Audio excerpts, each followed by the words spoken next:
Yeah, I'll take that. That's cool. 7 o'clock. Just did. Okay.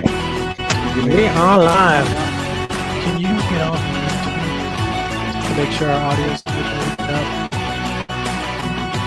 Check, check. I mean, we can all hear you. Check. Check. Check 1, 2, 3.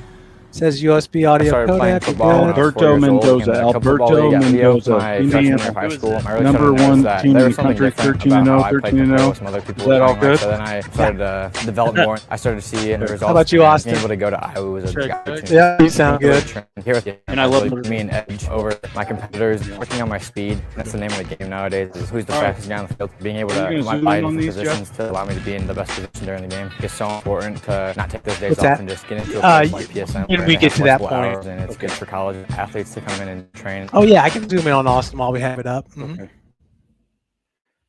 The future is what you make it, so make it matter. At the University of St. Francis, we'll help you build a purposeful life, one based on your interests, goals, and desire to make the world a better place. Learning is personal Hi, here. Casey, I'm You'll gonna be take us by out after name, this supported by SF experts, commercial. and connected to professional Jack, we'll get you opportunities. Our Catholic values will inspire you to use your education for the greater good by serving and leading others. Remember, the future is what you make it. Build a life of meaning and purpose at St. Francis. You belong here. And The athletes has always been here, and they're getting 20 better. seconds. I just I'm moved to the next watching, one. Summit City Sports, man, they're doing an awesome job, and I mean that's a plug. Them dudes are doing an outstanding job. Coming I'm up, able to be Casey. in Nashville and watch games on YouTube that they're broadcasting, and I'm seeing the talent, and it is just truly outstanding. And I mean, you guys have seen the talent that's in the NFL now. From Fort Wayne, Indiana, the talent that's coming up now, and the talent that is just here, man. It's really cool. Are we live? we're up, Casey. All right. Welcome, everybody, to Around the Fort. December 30th, 2025. This is our postseason edition of Game Night, our awards, if you will. Always a fun show. I'm joined by Jeff Mahoney from Summit City Sports. Jeff, welcome back to the cave. Thank you, Casey. I just wanted to give some condolences to the Thorne family. Jeff Thorne passed away a couple weeks ago. Now, when I lived in Naperville, I worked with North Central College football. And in 2002, they hired John Thorne, who is the best coaches in Illinois state history, won 5 state championships at Weed-Morineville South. Totally turned around that program at North Central. His son, Jeff, took over and took the program to the next level. They won a national championship. Now, perennially, they're the best Division III football team in the country. Cool.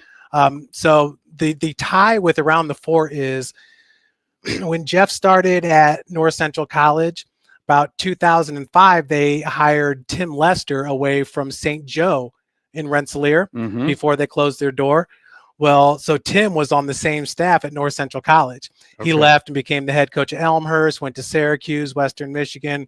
Now he's the offensive coordinator and I think the associate head coach at Iowa with Jimmy Sullivan. Wow. So that's the tie there. But, the Thorns, great football people, father and son duo. It's like the Shanahans, Kyle and Mike in the NFL. Good shout out. Prayer for his soul. Absolutely. And I'd be remiss if I didn't mention Dr. Feekable. His funeral was today. Steve Feekable's a dear friend of mine, and his father passed last week. And, of course, around these parts, that name is synonymous with football. Vinny played at IU. Steven played at IU. Of course, Steve did as well. Nick Feekable now is at Ball State, special teams coordinator. And then Mikey started at Air Force and then played at IU too. So a lot of ties there. So rest in peace to Dr. Feekable, to Mr. Thorns. Thank you for that. And Jake Snake, welcome back to the cave. Your dad's doing better. I understand he's like racing cars again or something. 2 heart attacks, 2 strokes, congestive heart failure. Just got his driver's license back this week. Dude's a dog. He is a beast. He's a dog, man. Love it. Yeah, absolutely. So everybody had a good Christmas, I hope, and we're about to give out some gifts tonight, right? Yes, let's get to it. Let's get right to him. We got Jackson Geiger here too. He's without a microphone, but he's still diligently working behind the scenes. Thank you, Jackson, for being here. So we have 4 of our 12 award winners here tonight, and we're going to start with the youngest of the group, none other than our newcomer of the year, Mr. Austin Phillips. A freshman, right? He doesn't look like a freshman. Yes. From East Noble High School. Austin, welcome to Around the Fort. Hey, thanks for having me, guys. Really appreciate it. Yeah, congratulations. I'm going to let Snake. Congratulations, buddy. Outstanding. There's your plaque. So you can show that to your girlfriend when you're, showing your muscles. Yeah. Here's a hat for you. Here's a shirt for your dad who brought you down. Thank you, Dad. And then here's a lucky gold coin, game night coin. Those are worth a lot. So put that somewhere special. Let's dive right into it. Talk about your freshman season. I mean, I think people knew about you from certain circles, the people that are paying attention to high school football. I can attest to that, Casey. Yeah, I heard your name before you stepped on the gridiron, but I'm always a little suspect when I hear, oh, he's really good. I'm like, okay, let's just wait and see. Well, you're pretty good, young man. You had a heck of a season, almost 1,000 yards rushing, a ton of tackles, and you ended up playing a little bit more because of all the injuries. Talk a little bit about this season, Austin. Coming into this season, I was everybody thought I was going to be pretty good, but nobody really thought I was going to be a starter until what was it? Game 2 when we played Snyder. That's when everybody knew I was kind of okay. Yeah. And then that's when Ian Ramey got hurt, which yes, everybody. Unfortunate for him. Yeah, that was.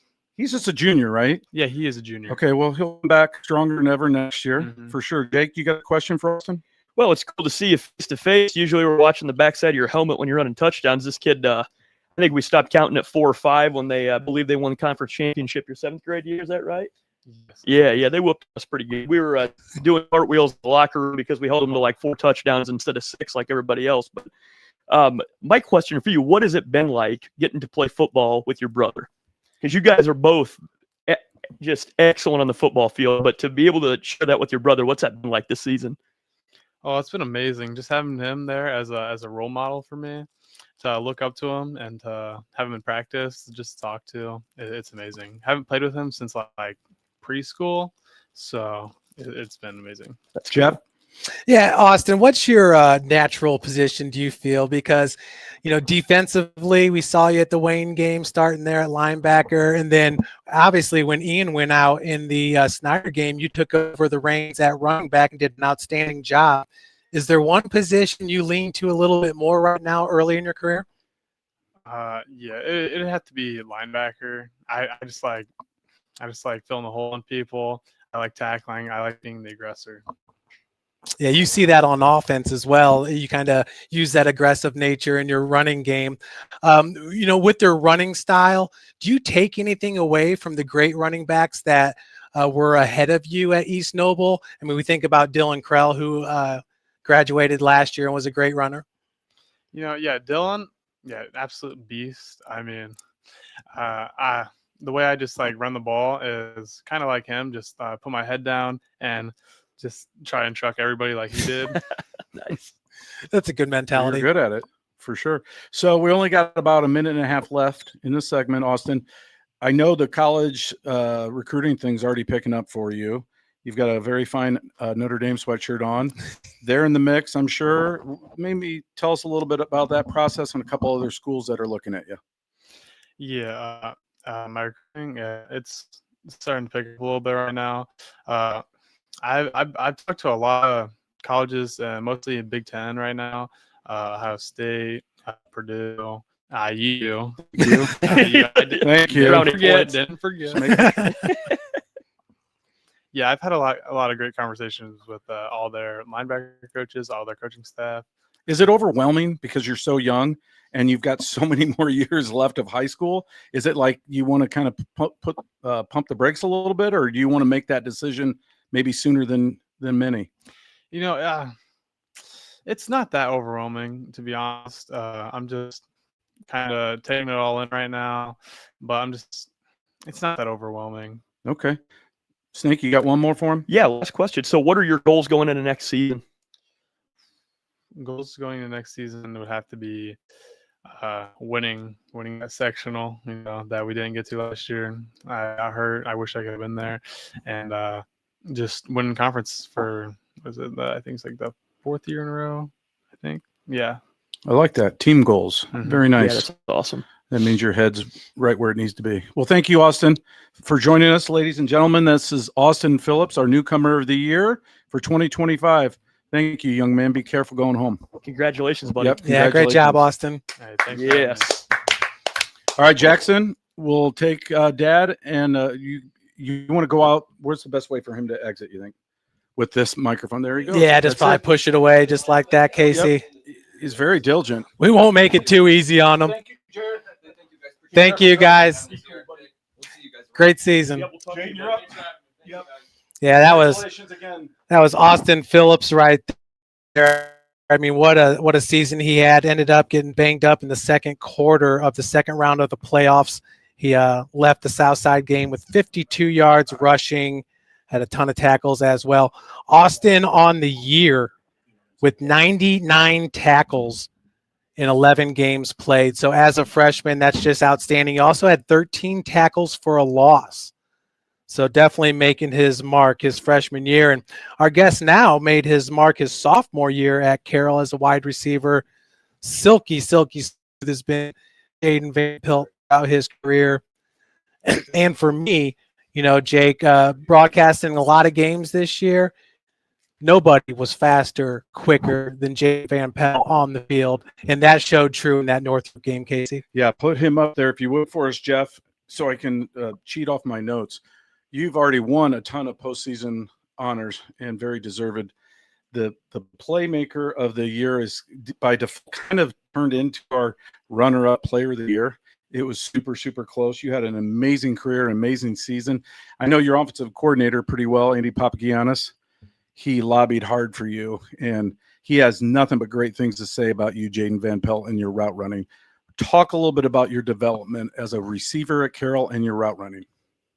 Yeah, so coming into Carroll, you know, there was a heavy senior and junior class, so I knew like by my sophomore year I had to step it up and, you know, be the one. So as sophomore year comes, I get a great relationship with Coach Papagiannis, and, you know, we just kept on feeding off each other. So by senior year, you know, we just had that type of connection. So yeah. Well, you're amazing to watch, and I think you can keep playing many, many, many years in this wonderful sport. And I think you've been overlooked to this point. We'll talk a little bit about the colleges and stuff. I know Jake the Snake, it just gushes over your route running and your hips and everything else. Snake, take it away. Yeah, what else are you doing outside of your regular football practices? Are you working somewhere, traction, any of these places? Because for you to be at the level of route running that you are, man, it is something beautiful to watch. So tell us a little bit about what extra training that you're doing that's bringing you to the next level. Yeah, so I started training with my trainer, Dre Muhammad, at Track. Nice. Dre's been down here. I love Dre. Yep, Yeah, good. He was an IU guy. I'm just saying. Yeah, he's a great mentor to me. He teaches me a lot, you know, so I'll be just putting the work with him, and he be just giving me the best advice and just making everything I can do out on the field. So What was that transition like? You go from a Division I quarterback in Jimmy Sullivan, you had him for 2 years, and then you insert Gabe Freisinger this year as a junior. So you had to kind of learn a whole new quarterback. What was it like during your senior year, kind of developing that relationship? you know, the whole team was kind of confused who was going to step up and be that quarterback. So right when Jimmy left, we were like, okay, so next year he has a big role to step in. So we get a few transfers, and we know Gabe, you know, the coaches love him. So Gabe comes in, and we just basically just rely on him, and, you know, we all put our trust in him and just like build a relationship throughout the summer before the season. And yeah. He had a great season too. Yes. Did Gabe Freisinger. Jaden, we got to talk a little bit about your next steps. You are a senior, and are there some schools that are, garnering your attention? Who are those schools, and what do you think it'll take for you to commit? And what are you looking for, I suppose, at that next level? Yeah, so I'm just looking for a place that just feels like home, and, you know, like it has a great coaching staff, a great program, and good culture there. I've been talking to a few Macs. I've been talking to UConn. Their coach just recently left. Coach Kendall just left Kent State to UConn. So, you know, I've been talking to him, and so it's really just I've been just really just putting the work, just waiting for the best time, and just When do you think you're going to make that decision? Are we in the next few weeks, probably? Yeah, next few weeks for sure. Maybe the next or the one after that signing day, I'll be ready to sign. But yeah. Do you have a little bit of a chip on your shoulder because maybe some of the bigger schools here locally have not, offered you or paid as much attention? Yeah, I definitely take that personal. I think I deserve to be there, but it's God's plan. So I just leave it up to him to make it what's right. And so all I can do is just do what I do. And amen to that. It's a good answer. Yeah, Jaden, I just want when you run, it hardly seems like your feet touch the ground. Do you train that? Has anybody helped you with your running, or does it come naturally? What kind of advice would you have for a younger kid that wants to be a better runner? yeah, so just speed training helps a lot, and track. I did track my junior year. Nice. And, my track coach helped me a lot going, just like my start and how explosive my feet need to be hitting the ground just for that extreme takeoff. So, I'll definitely give props to Dre Muhammad and Jalen Vanderbosch at Traction AP and the track coach at Carroll. Nice shout out. Absolutely. So if you had to pick one route or one route concept to run, what's your favorite?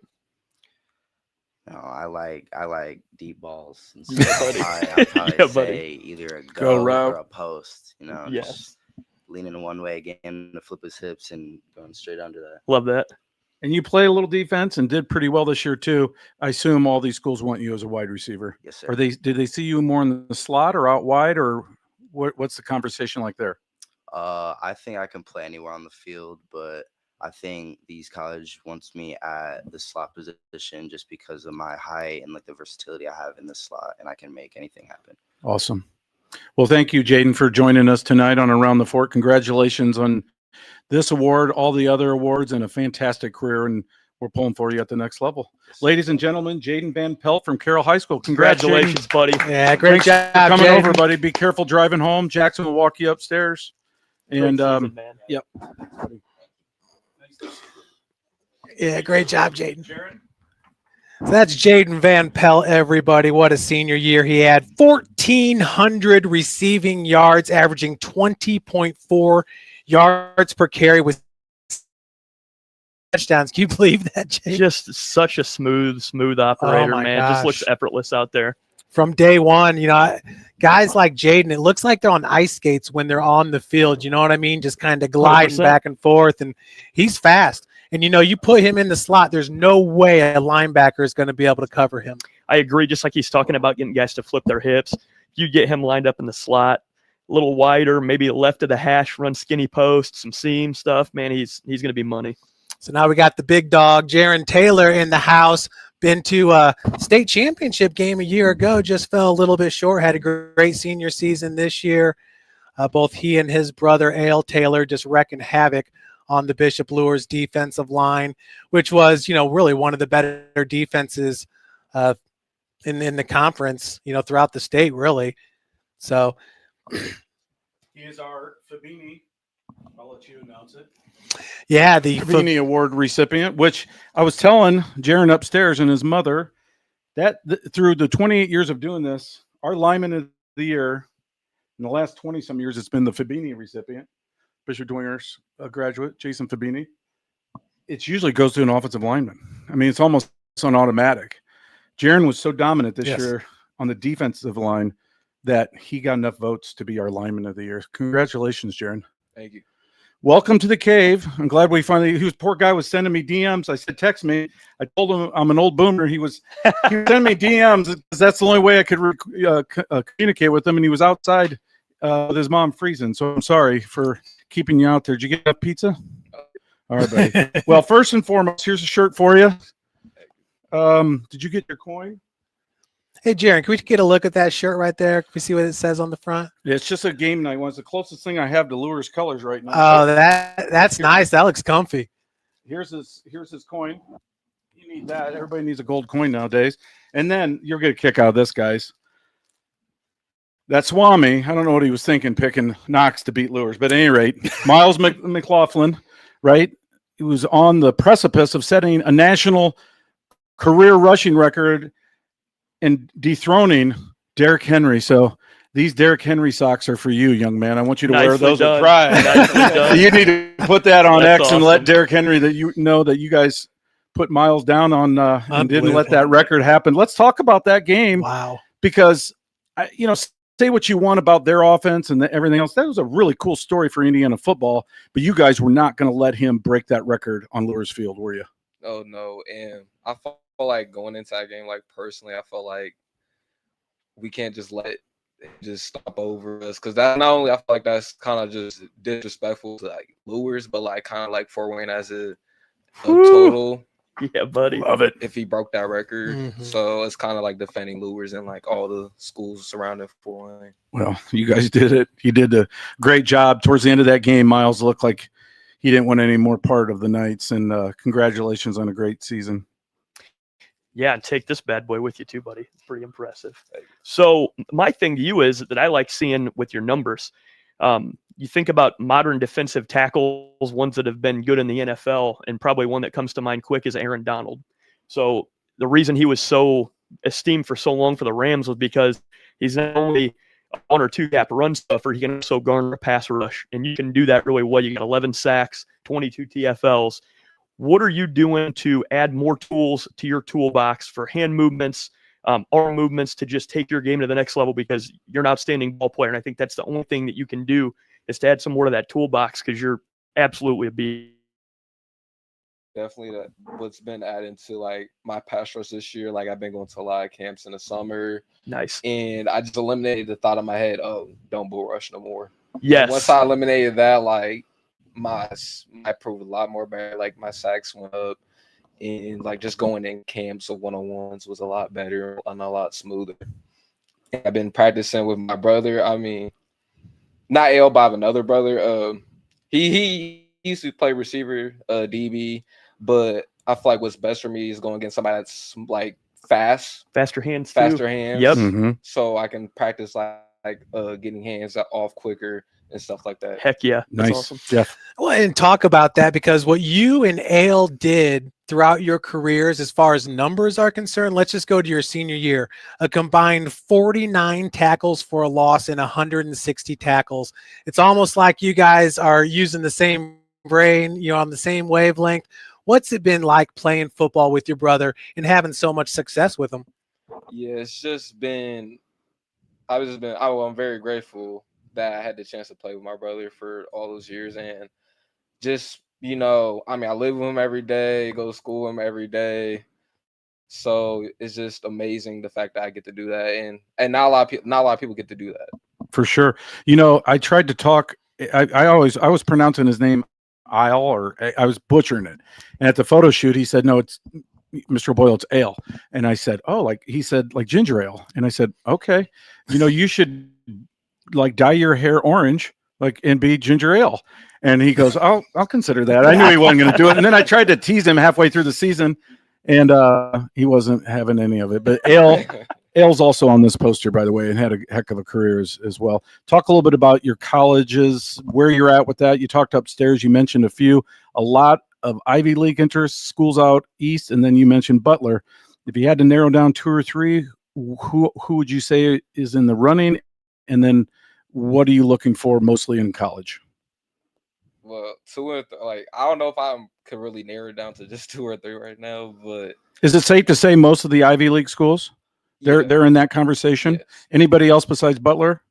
I'd say Army as well. Okay, nice. That's right. You mentioned Army. Great. There are a couple kids locally like Landon Hepner and Stratton Fuller. Yeah, out there. So you at least could have somebody to carpool home with. They don't let you leave once you get at West Point. Right? They're stuck forever. It would be awesome there.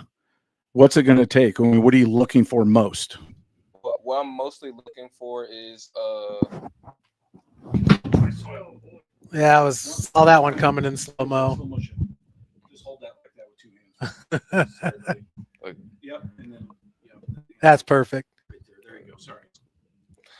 Yeah, what I would say is what I'm looking most forward to in the school is a good balance of football and academics, and how they will be able to, how will that benefit me in the future? Because I know a lot of people are focused on the now, but I'm really focused on what's going to be for the future. Okay. Well, awesome. All those schools are tremendous in terms of the academic opportunities in your future. So you're going to be set up no matter what.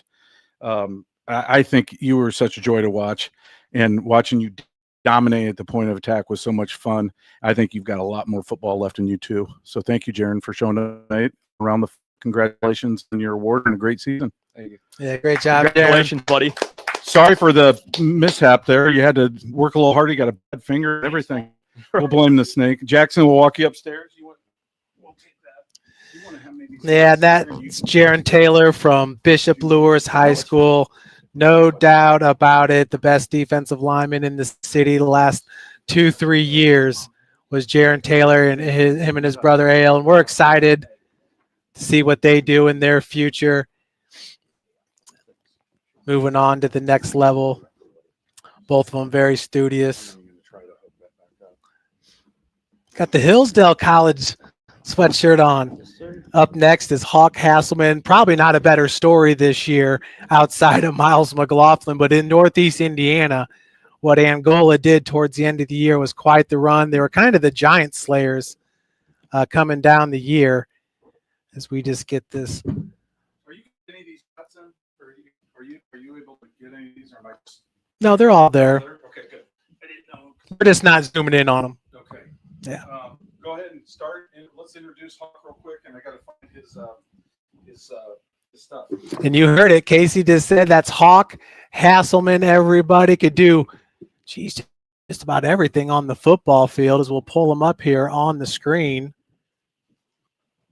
Holy smokes. Okay. What do we got there, Snake? Go ahead and announce it.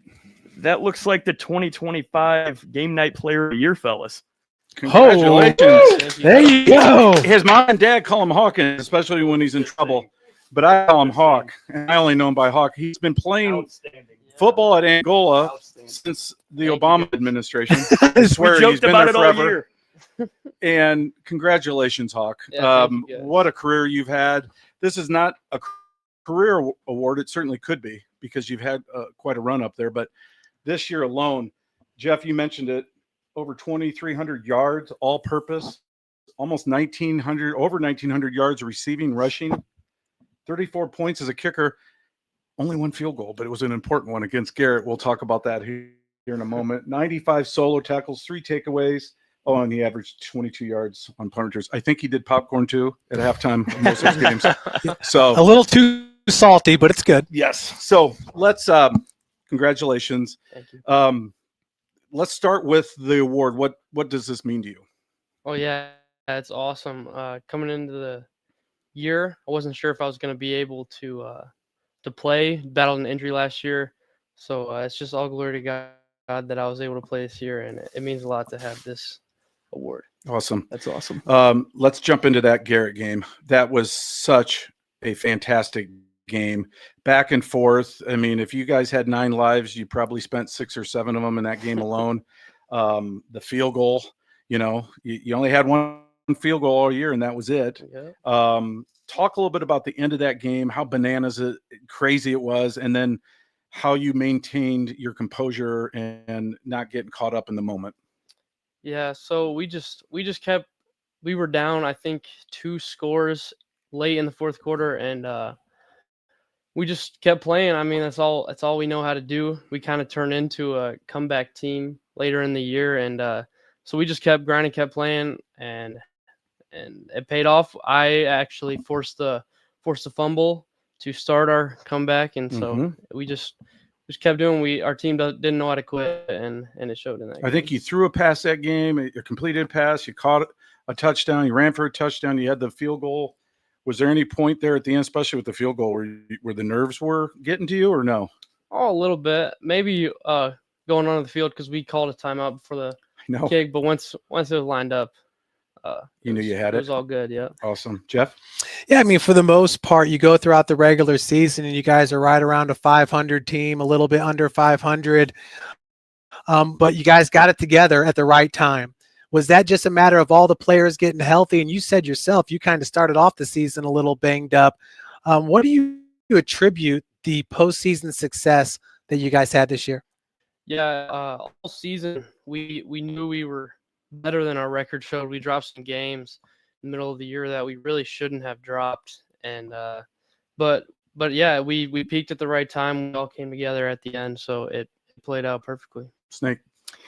So you took Mr. Indiana football to the brink, and man, we were pulling for you guys. What did it feel like going against Knox? And I'd even made a comment that I thought Lures owed you guys as coaching staff some, 5 Lakes gift cards or something, because I think you had the defensive game plan you were the first team that had something to stop them, and you were so close. You had a hell of a game. What was it like playing in that situation? Yeah, so it was cool. I mean, of course, all week at school, everybody's talking about Miles McLaughlin, and he was a super nice kid on the field, and props to him. But also props to our coaching staff. We spent so much time watching film that week, and all started. Coach Wilcox, Coach Thomas, they did a great job preparing us for that. And but it was cool.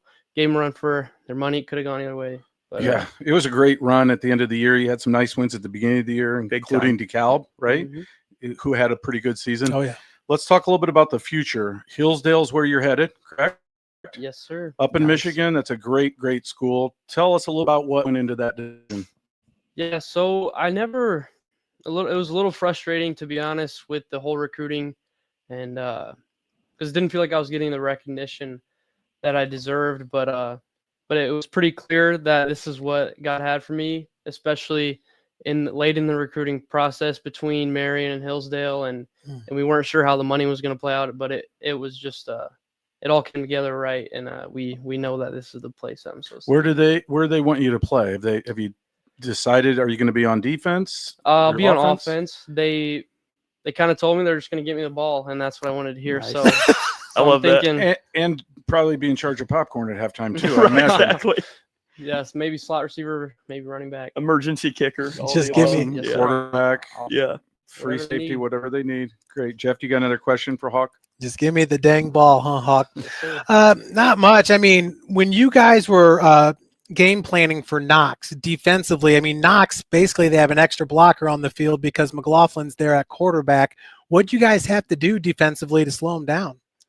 So I'm not going to get into it too much, but we had some pretty good film and some good keys we called around, and we pretty much knew which direction the play was going every time. So props to them, because I think he still had over 300 yards. But yeah, our defense put 6 down on the line. Our linebackers, Dallas Davidson had like 20-some tackles that game, so shout out to him. But yeah, it was mostly credit to our coaches, and guys stepped up that game that hadn't played a lot all year. So yeah. That's nice. Hawk, where do you see yourself 5, 10, 20 years down the road in terms of football and what that, how that is playing a role still in your life? I mean, is this the kind of game that is going to be part of your life forever? Oh, for sure. I look forward to playing next few years. I'm not sure if I want to coach, but who knows what the future holds. We will see. But I'll always be a football fan. Snake? If you had to pick one memory of your football career that you had at Angola, what was your favorite one? Oh, definitely the game-winning field goal against Garrett. That was pretty awesome. Seeing the family after the game was cool. And the fact that was your only field goal is kind of remarkable. I mean, I don't know if coach didn't have any faith in you the other games, or it just didn't work out that way. But I mean, as you were lined up for that kick, I had no idea that was your first made field goal and the only one on the year, right? Yeah. Well, I think I only attempted 2. So we didn't kick field goals a whole lot. Okay. Yeah, I don't know. But you kicked 31, I believe, PATs. I mean, so you were comfortable kicking. Oh, yeah. Certainly within a certain distance. But no, I'd kicked since my freshman year. I mean, I'm not saying I'm great at it, but I could get it done. What's your longest you've ever kicked in practice? Practice? It was pretty windy, but I hit 50 one time. Wow, my mercy. Lucas Wynn. You're giving him a run for his money. Soccer style or toe bashing? Soccer style. Okay. Nice. Awesome. Well, thank you, Hawk, for joining us. Congratulations again on this award. Here's a coin for you as well. Keep in your collection. Take that trophy home and find a spot somewhere special for it, okay? It's a nice trophy. Appreciate you guys. Yeah, congratulations. Congratulations. Congratulations. Mom, Dad, thank you for bringing him. Ladies and gentlemen, that's Hawk Hasselman, our Game Night Player of the Year for 2025. Thank you again. And we're going to take a 2 or 3 minute break, and we'll be right back. Good. Good. All right, buddy. Thanks so much. Hey, congratulations, Hall. Good luck at Hillsborough, buddy.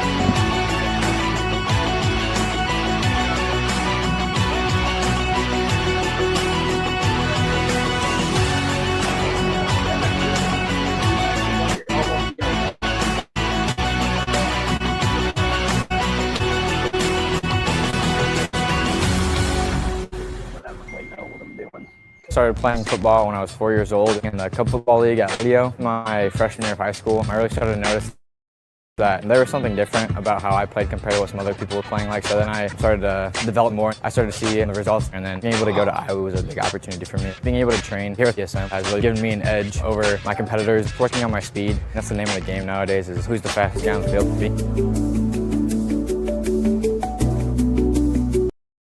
Days off and just get into a place like PSM where they have flexible hours, and it's good for college athletes to come in and just train. The future is what you make it, so make it matter.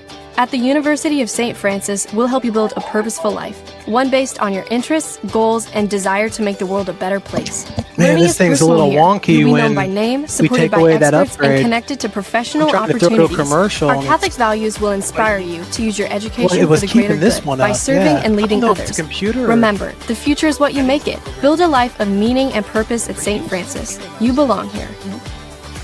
I think it's still playing it live. The athletes has always been here, you know, and they're getting better.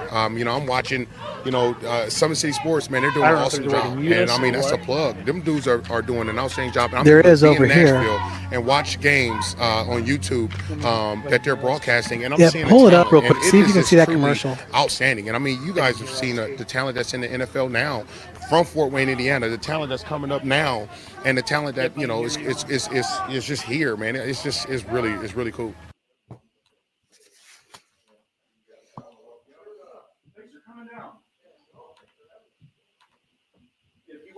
Holy cow.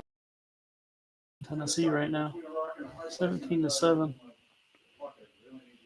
All right, guys, we are back live. Still waiting for Casey, but we got Jackson Geiger joining us. Jackson, what's the new scoop over at Columbia City? How's everything going in the off season? Good. Everything's looking well. Yeah, I've just started transitioning from coaching 7th grade with this hooligan over here, but Yeah, it's cool. Apparently, Coach Fox and everybody just want to take our fresh young talent and move them up, and you know, we're just left down there with scraps. Hey, man, that's No. pretty smart. That's pretty smart, if you ask me. I'm just kidding. I'm pumped for you, man. It's gonna be awesome. yeah, we're pumped. Gonna have a good year. You know, we were young this last year, and gonna come in next year, and we're gonna have a good season. Absolutely. What position will you be coaching? So I'll be freshman, special teams, and then also helping out on the offensive and defensive line, both at freshman and varsity level. Nice. Now, yeah, the win 16-10 over DeKalb was an absolute shocker, I think, for most people. Yeah. I'm assuming that Coach Fox and the community was just pretty elated about that win. Yeah, we were all stoked. You know, going into the game, we kind of felt like we didn't play our best.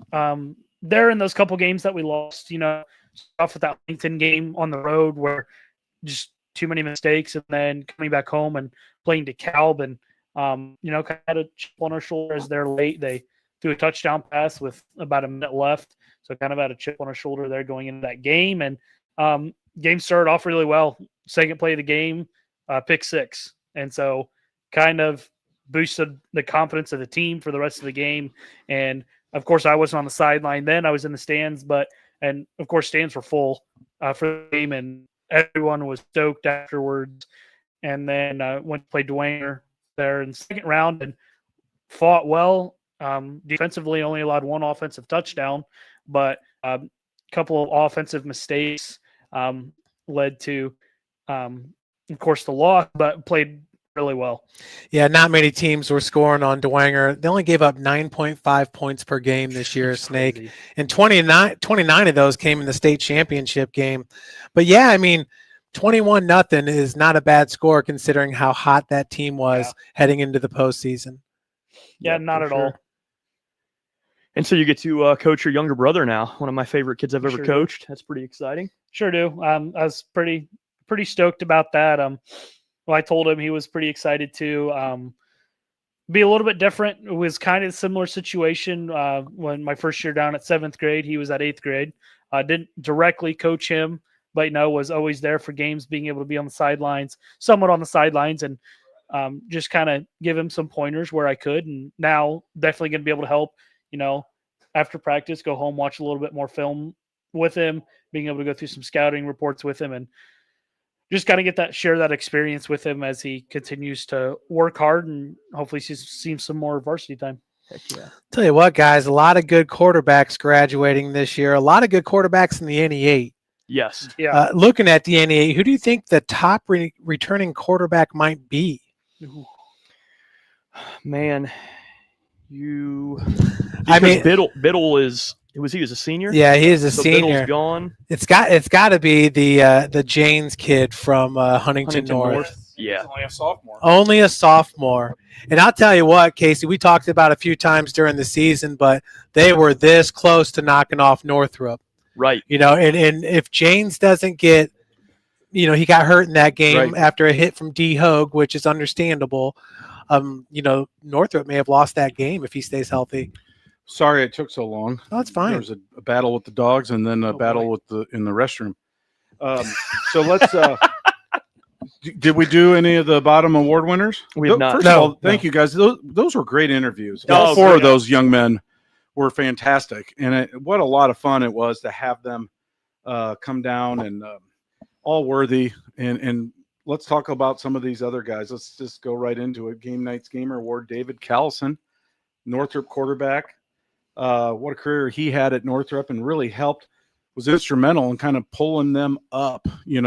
They beat Dwenger this year, the SEC champs, 21-18. What a game. Their best overall season, I think, since Matt Stinson's last year, like 22, 23 years ago at Northrop. So, and David was a huge part of that. So congratulations to David. Anybody want to my big thing that? For sure. My thing about Callison is, at high school, especially in the north half of the state, when you're looking at quarterback play, you're going to see a lot of option, a lot of under center. Now some more teams are going back to the spread, but a football player that can not only run, but can actually deliver the football all over the field.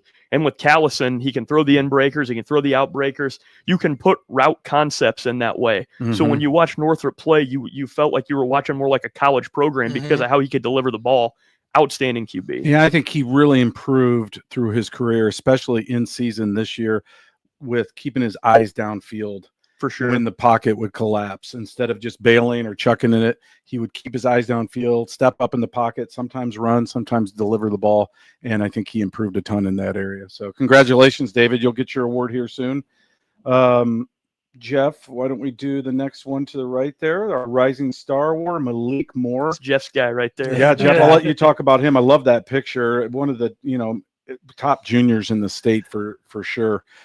He was supposed to be here tonight, but he had a basketball tournament and they changed the time. So Malik, we'll get your award to you. Jeff, what are your thoughts on Malik Moore? Well, he's that type of athlete. He excels at just about everything he does. He's a standout baseball pitcher. Mm-hmm. Been throwing close to 90 miles an hour since he was, a high schooler. He's got great hair. Malik Moore is he's a man amongst boys, if you will, on the field. When we covered Northside versus Northrop, and you had Quay Guilford at Wildcat and Malik Moore at Wildcat, it was something to behold. Yeah, I mean, it was must-see TV. 100%. But he seems like he's always available. He's always out on the field and he's producing. So I'm super excited for him in his senior year. Because, yes, they lost Jaden Rivers, who had an outstanding senior season, but they do return a sophomore in Brandon Sanders, who can definitely sling the rock. We saw him play against Snyder this year, even though it was a Northside loss. He did a good job, and Malik did not play in that game. If Malik played in that game, they would have won for sure. I think so. They had a big lead in that game before Snyder came back. But Malik Moore is a fantastic football player and is going to play at a high level in college. So congratulations, Malik. Right above, the comeback player of the year. A lot of great candidates this year from DeKalb High School, Bo Meinhardt. Bo was a two-way end, had a really, really solid season after suffering a really nasty knee injury as a junior. So congratulations to Bo Meinhardt, part of that DeKalb team this year, really senior heavy for Coach Ryan Robertson, and they turned the corner a little bit. Who wants to take this one? Go ahead, Jeff.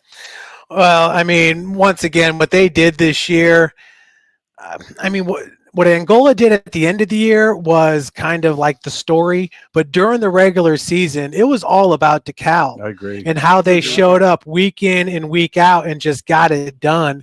And talking about Meinhardt, I mean, you need anchors like that on your team. He had 7 tackles for a loss, which was second on the team, 47 tackles. So, yeah, great job by him and great job by Coach Robertson, really kind of bringing the adrenaline back into the program. Some new juice, yeah, something for sure. Yeah. And after that season opening loss to Angola, they were the story, like you said. They really started, and they really probably should have beaten East Noble. Remember, midway through the season, disappointing end, I think, for the Barons, but still a great season for DeKalb football. All right, the next one there. Well, we already talked about the Fabini Award winner, Jaron Taylor, but right there, our man, Jake, I'm going to let you talk first on this, and then Jeff as well, because I know he saw Dwinger a lot. Lucas Wynn, what can you say? Look at the numbers there. I'll let you guys kind of talk about it, but he was also invited, and he's in Florida. I don't know if he's on vacation or if he's knowing Lucas, he's probably at some kind of a camp or doing something, kicking the ball. Could be at Ave Maria. Getting recruited. Man. Yep, that's not a bad place. What are your thoughts? Well, so in the Coles kicking camp, I think he's in top 5. I think he's 2. third. I think he might be 2 now. I was going to say, 2 or 3. I saw him, he was in 3rd, maybe he's in 2nd. That's nationally now. Yeah. And Coles kicking camp, that agency is pretty much the creme de la creme when it comes to agencies looking at kickers, punters, holders, and long snappers. And what can you say about the kid? In my opinion, why is he not garnering more attention yet? I saw UND made an offer, which is nice, and hopefully that just starts to be there for things to come. The big things with him is the touchbacks, the 54 touchbacks. Not only can he make field goals, he can drive the ball down the field. They got a little tricky with him there in the play of the state year championship. The play of the year. Yeah. He can do everything. I think if he continues to keep his camp presence, do what he needs to do, that's a Division I kicker. Absolutely. And he can punt as well. He can also punt. Yeah, and I'm with you. I think he just had a phenomenal season, and he was the Mr. Football recipient for kickers too, statewide. So, I mean, he's got all the accolades. Now it's just a matter of landing at the right spot. Jeff, you saw a lot of Bishop Dwinger. Yeah, and they really utilized him as a weapon from that kickoff position because, like you said, the 54 touchbacks, but at any time, they're going to test returners. And if there's a returner who might be a weak link, back there, they're going to let Lucas kick it to him. So the precision that he has, he can literally place that ball right at the 2-yard line. Yep, deep right, deep middle, deep left. I mean, wherever a coach Ellinger tells him that that's the weak spot. And the thing is, if they kick it somewhere and the guy gets a good return, that guy's not going to see the ball again. Yes, and shout out to Coach C.J. Stegmeyer, too, who's the kicking coach at St. Charles and at Bishop Dwinger. Nice. Did a great job. All right, congratulations, Lucas. Your award will be coming. Speaking of Ellinger, Coach Ellinger, the special teams coach at Bishop Dwinger, his son Houston Ellinger had a heck of a season, was a finalist for Player of the Year, and just edged out D. Hogue for Hit of the Year. Just was absolute beast this year, has been for the last 2.5, 3 years. But what can you say about him, Jeff? You can just see it, his body language on the field. As Houston Ellinger goes, so too did Dwinger. Not to say that he was the best player on the team or the main player on the team. He brought that energy. He led by example. He could do it on offense and defense. He's got kind of that next man speed to where, especially on defense, when he has a quarterback in his sights, I just think of that East Noble game where Riley Biddle was taking some massive licks. Yes. And one early on from Houston Ellinger. And, shout out to Riley Biddle. He never stopped playing in that game. Tough kid. based off how unbelievably tough this defense was on him. But Houston Ellinger set the tone in that game. It just seemed like the rest of the guys followed. You saw how great that defense was all year. And he produced on offense too. Yes, he did. And he had some nice rushing yards and a few big catches and just an overall really good football player. I know Valpo's looking at him in a few other schools. I woo. Yep. Considering all his options, is my understanding. And congratulations, Houston. Any thoughts from you guys? Just form tackling clinic, hits hard. I mean, him and D Hogue both, man. Some of those hits they had this season, you just almost cringe when you hear it coming through the speakers. God. Yep. Well, hopefully he's playing somewhere at the next level because he's a heck of a football player. Okay. This is always a fun award every year because it can go to about 20 different kids, and I'm always looking for that kid that is a lunch pail, that really rolls up their sleeves, is unsung, does all the dirty work, doesn't get any glory.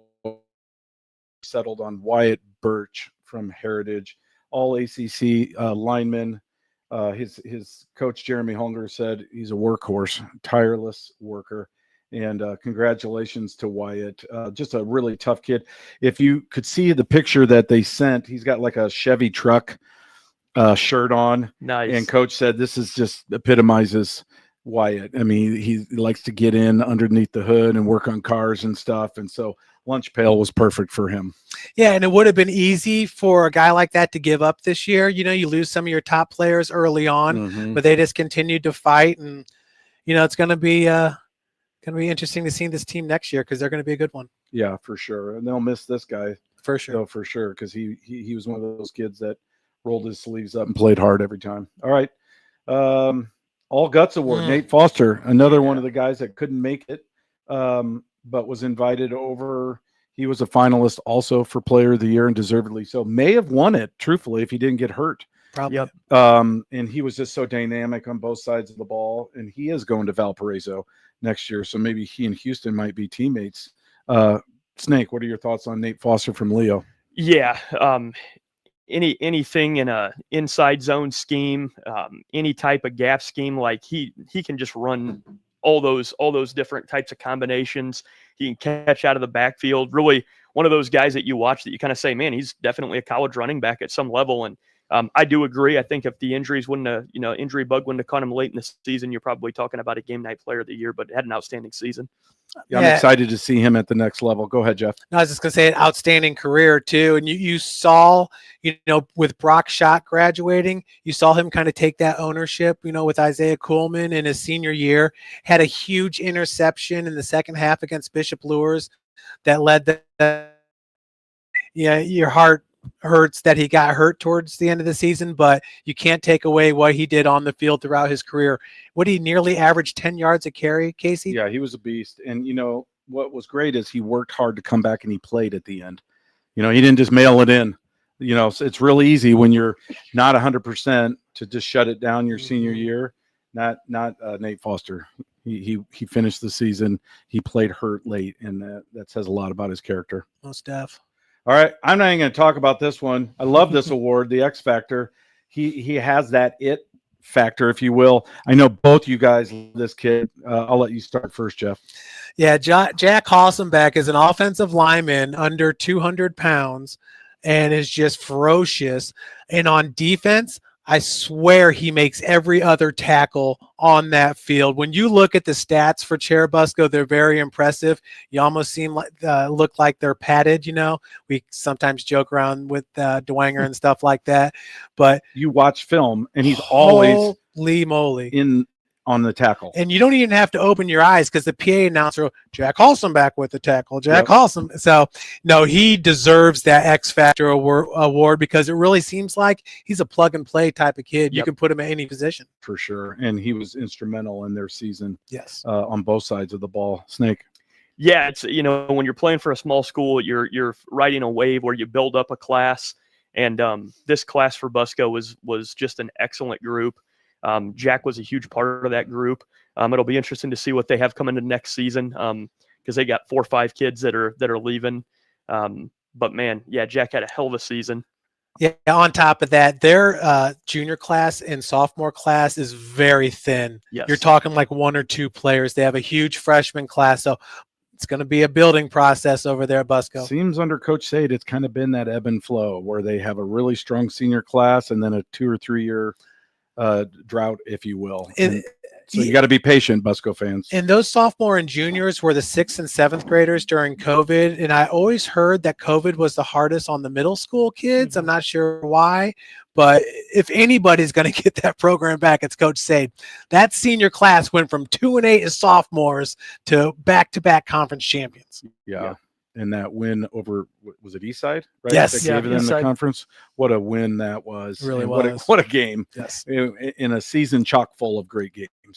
So congratulations, Jack. We will bring you your plaque here in the weeks ahead.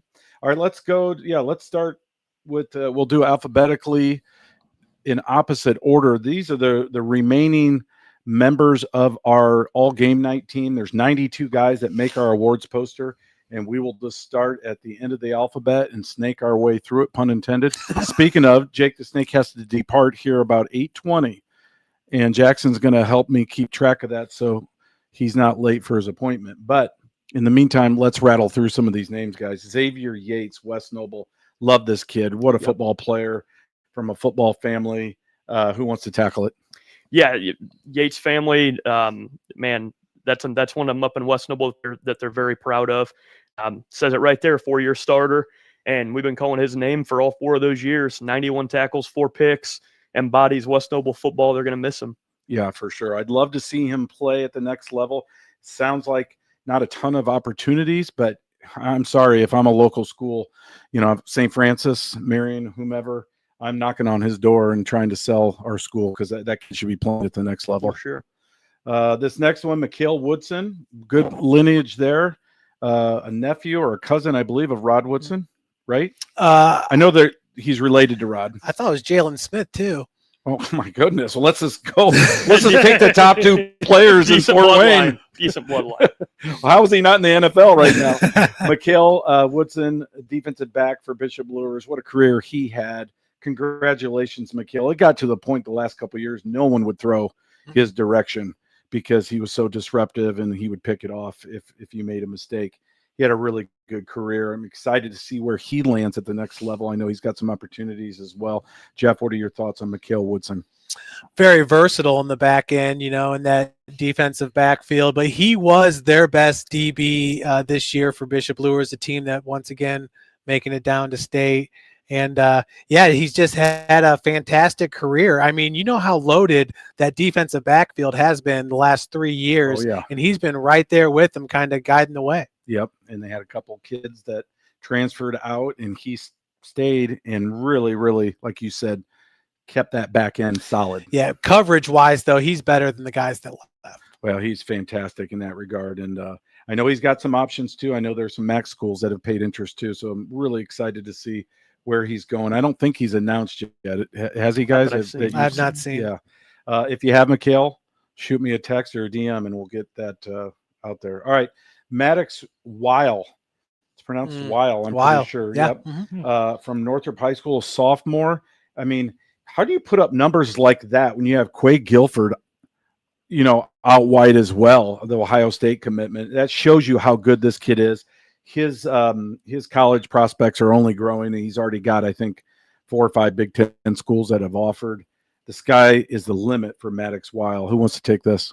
Yeah, I think he's an outstanding wide receiver. And like you'd mentioned with Quay being on the team, a lot of times when they double him and you got to look for that second outlet, that's where Maddox came in. And the good thing for him is a lot of wide receivers at the high school level are going to fail. They're going to drop balls. They're not going to be open for that second look. This guy's darn near automatic. I mean, does he remind you a little bit of JVP? A little bit, yeah.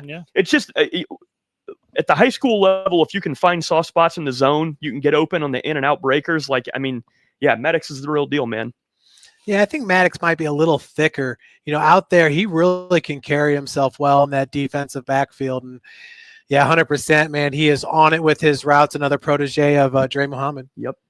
Yeah, it'll be interesting to see next year how he, emerges without Quay, without being in his shadow, but also a new quarterback they're going to have to develop. So there's a lot of question marks and a new coach with Quentin Bowen stepping aside. So a lot to keep an eye on out at Northrop. Congrats, Maddox. All right, next guy here, Lucas Weber from Heritage. Man, what can you say about Lucas? He's one of those jack of all trades that literally can do anything. Just a football player. Was our player of the week early in the season and one of their wins for the Patriots. You mentioned, Jeff, all the injuries that they had out at Heritage.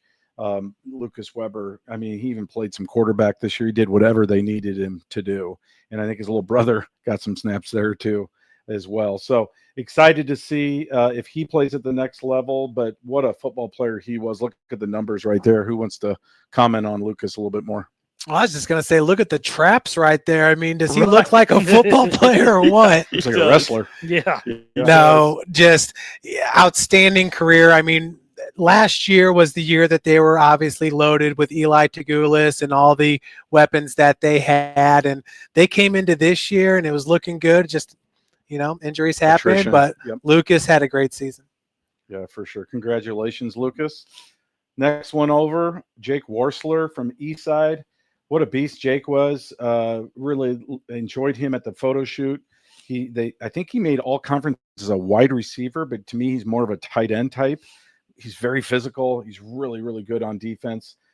89 tackles, 12 tackles for loss, 26 receptions for 715 yards. That's 27.5 yards per reception. That's not too shabby for a tight end or hybrid or whatever the heck we call him. But Jake, you had a great, great career and a great season this year. Any thoughts on this one?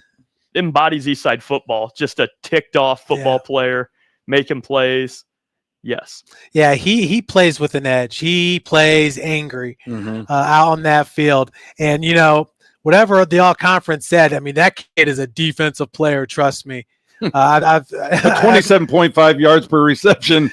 Right. Screams another thing too, right, Jeff? Yeah, and he's a football player. Joe Brickman did a great job this year, and obviously they're a run-first team, but, man, this kid gets after it. You can just see that he's kind of, jittery, just angry out there, wanting to make plays. Like 7 Red Bulls. He's fun in to the watch. locker room. Yeah, he's a lot of fun to watch. Yeah, for sure. Congrats, Jake. All right, this next behemoth, 4-year starter at Bishop Luers. That's hard to do, especially in the trenches. Wow. Zach Wall, big, strong kid.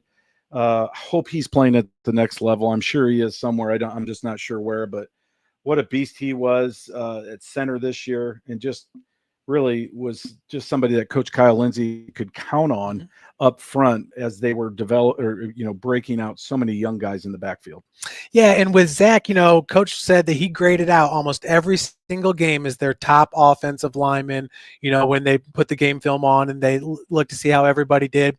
But with Zach, think about it, Casey, all the injuries that he battled too. I mean, he's never really had an opportunity to fully get his body ready for football, the football season with those injuries. And I feel like, yes, at the next level, even if he redshirted for a year, I mean, he's got the size. Yes. He just needs kind of some time of being healthy. And get stronger in the weight room and athletically, all that stuff. And I agree with you, Jeff. I think his best football's in front of him. He's 6'4". I think he's every bit of 6'4.5". He's a big, big dude. He's big. Yep. Congratulations, Zach Wall. Very deserving. Oh, I love this guy. I mean, this is one of those guys that kind of was on the team and then off the team, and just, we could not leave him off. It just could not leave him off. And Omarion Waits from Northside, just a junior. Look at that GPA, 4.1. He's got Ivy League schools. Looking at him, kind of like our guy Jaron Taylor. Yeah. Maybe they end up carpooling out east, right? It's cool to see some big guys in the trenches with good GPAs, National Honor Society patch on the jacket. I mean, it's because they're always, it's just that stereotype. Big guys, big linemen, they're just dummies. Yep. Right? Not in Northeast Indiana. It's usually the offensive linemen are the smart guys and the defensive linemen are the dummies. But hey, in this situation, no. Well, what a season he had. 98 total tackles, 16 TFLs, and he'll be back next year to wreak havoc for the Legends. And they've got some nice parts coming back, and this is one of them. Yeah, I like the Oregon jersey right there. That's fun, isn't it?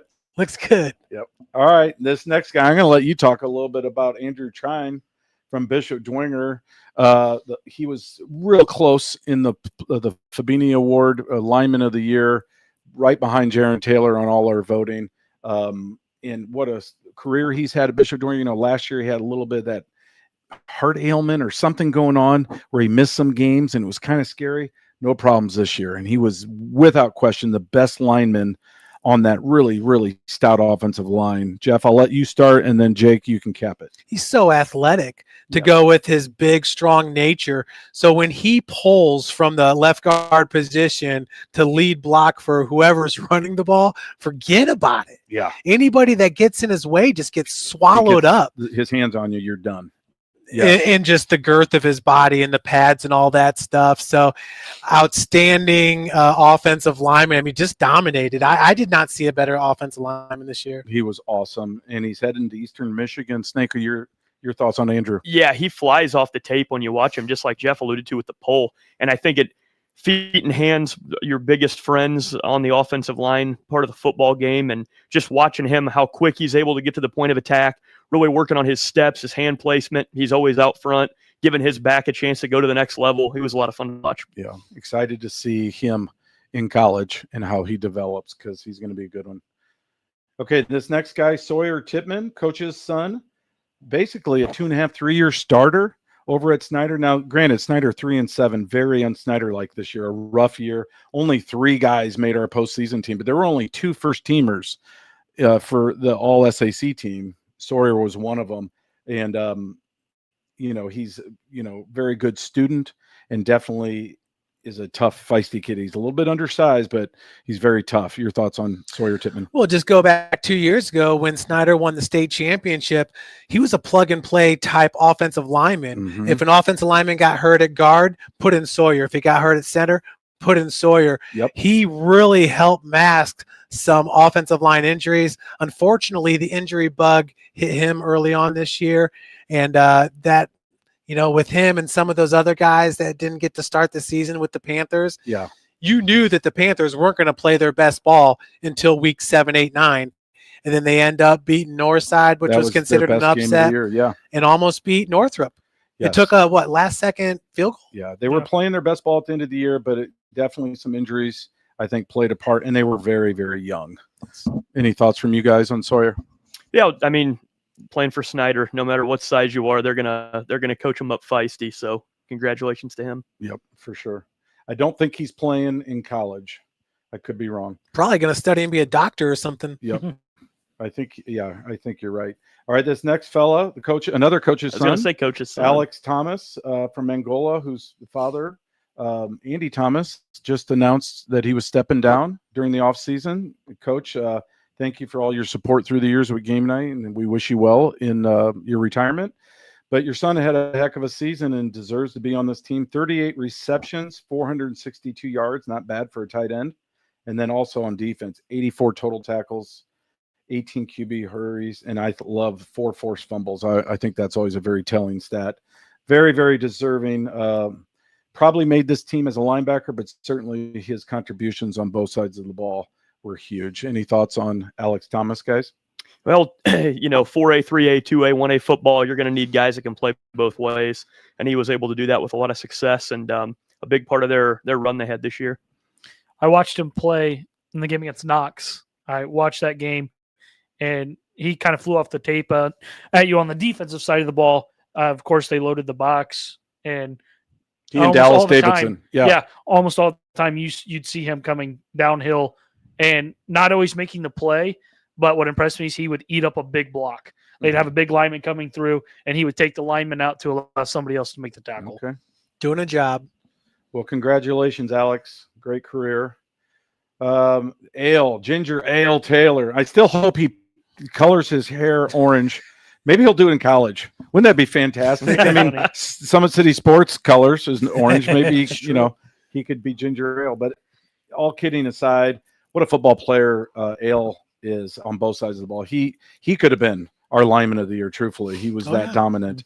And he contributed a little bit this year as a tight end. I wouldn't be surprised if he played on that side of the ball in college. I don't know. I think he's got that big frame and he's physical. I guess it just depends on need. What are your thoughts on Ale? He's also a really good basketball player. So, but yeah, I mean, from a weak side defensive end, he goes 6'4" with those long arms. he's just so disruptive getting after quarterbacks. And isn't that the name of the game in today's football? Get pressure on the quarterback. So he and his brother, man, instant defense on the defensive line.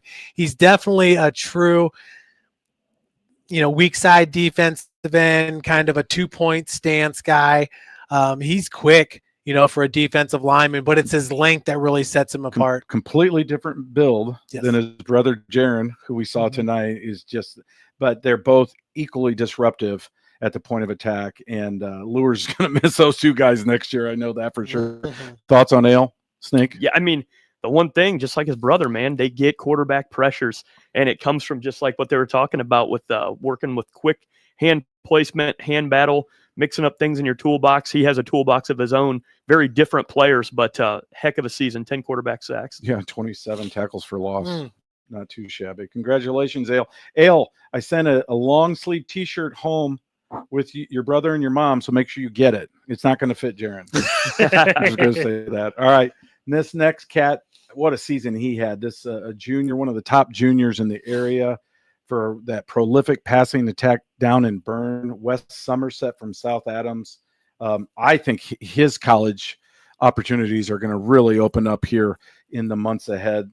Over 1,500 receiving yards, almost 20 yards per reception. What a ball player West Somerset is. Jake, Jeff.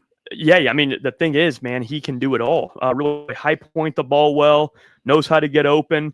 He's fast. Yeah, and that offense at South Adams this year, that was probably as close to air raid as you're going to see in this area. Yeah. They were efficient, man. Yeah, well, Derek McKean had a great season as well, the senior receiver, and of course Titus Lehman, the quarterback.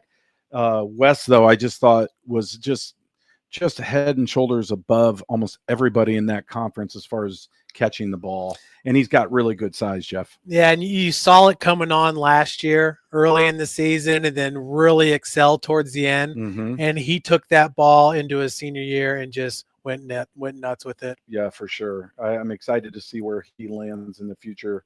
But he had a great season. All right, this next guy, speaking of one of the top receivers in the area, this is another kid that was really not on a lot of people's radar, I don't think, going into the season. I think DeKalb just caught everybody by surprise. Eli McCormick, the senior quarterback, had a great season and was a great leader. Yeah. Did not make our team, but certainly was deserving. It's always hard. There's always so many quarterbacks. Jaden Rivers is one of them from Northside. I mean, there's about Titus Lehman from South End. I could go on and on. Axton Best from Bluffton. I know all these guys are probably like, gosh, why did you? They're probably just tuned out because they know. But the point is, sorry guys, but the point is, it's hard leaving those guys off. This is one of those kids that had a great season, a senior wide receiver, 768 receiving yards. And oh, by the way, he contributed mightily on defense too. Look at those numbers: 66 tackles and a TFL and a fumble recovery. Noah Spears. What can you say about him, guys? Anybody? A great in the run after catch. He would Little yak. make especially watched him in the sectional game against Columbia City. Made a nice catch along the sideline, broke 2 tackles, went in from like 65 yards. It was just really impressive watching him make a move after getting a catch with strong hands and then make his way down the sideline to get multiple scores. Yes, good point. Here's on this. This is the cover from Baron Bravado. This was issue 9, the last one. There's Noah Spears. And I remember seeing this. Reggie, I think this was Reggie. Yeah, Reggie Telemack designed this. And I remember when he sent this cover over, I was like, wow, this is really cool. And I'm like, I do not remember this kid bringing a sword to the photo shoot. I mean, the kids had brought pit bulls before and girlfriends and all kinds of stuff. And I don't remember a sword there. It was a superimposed. How great is that? Oh, that's Wow. great. Red. That's awesome. Well, congrats, Noah. Well deserved. Yeah, huge that he came on this year with Xavier Bell. I mean, Right. you had 2 wide receivers Yeah. right there that you really couldn't hone in on one. For sure. And then Zeke Penrod and Bo Meinhardt at tight end. And, of course, Brady Culler, receiver. And then the season Eli McCormick had. Great season for the Barons. All right, this next cat, I'm going to let these guys over here take this and run with. He's got great earrings. Look at those diamond studs. Woo! Gavin Smith from Columbia City. Take it away, Snake. Yeah, right there led the Game Night Nation with 8 interceptions this year. A lot of tackles. Really the guy that they needed to step up with Stratton Fuller leaving, and I think he did a great job in his career there, starting to get some college attention. Just overall great player, both sides of the ball, and one of those guys, again, in a 4A school where you've got to find a dude that can play both ways and make an impact, and that was Gavin Smith for the Eagles. Yeah, he was a finalist for Playmaker of the Year that JVP won, and what a career Gavin had. Where do you think he'll end up? I mean, Indiana State and some other schools are looking. I want to say it was either Indiana State or Illinois State that kind of caught my eye that I thought would be a good fit for him. I think Jackson alluded to something maybe like UIndy. But yeah, I think one of those smaller FCS style Division I schools or a real solid Division II school. I think he's got the tools to get there. If he can lock in, get in the weight room, really grasp the mental aspects of college football, I think he could be a weapon somewhere. Yeah, he's a heck of an athlete. I know you saw him a lot, Jackson. What's really impressive, you look at the stats from, of course, offensively and defensively, the interceptions, but his return game is really impressive.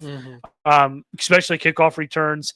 Anytime in the sectional game against DeKalb, it was like a really back and forth game. Momentum went back and forth. Punt return, far sideline along their sideline. Gavin Smith took it 50 yards down the field, got us inside the 20. Yeah. And it was just game changer. And that's what he does, and that's what he's done all year. That's what he did all year for the Eagles. That's what he did throughout his career. Yeah. Set a couple of different school records this year. A couple with career and then single season as well. One of them was yards per kick return. And so he was just really impressive in terms of the return game, and I think he could excel in that at the next level in special teams. Yeah, for sure. Okay, next cat here. I love Dietrich Smith. What a football player he is. And we've talked a lot about Coach Goodwill, how much we enjoy watching the progression of Southside football. Big time. Under Andre Goodwill, and it's because of guys like Dietrich Smith. This junior linebacker had a great season.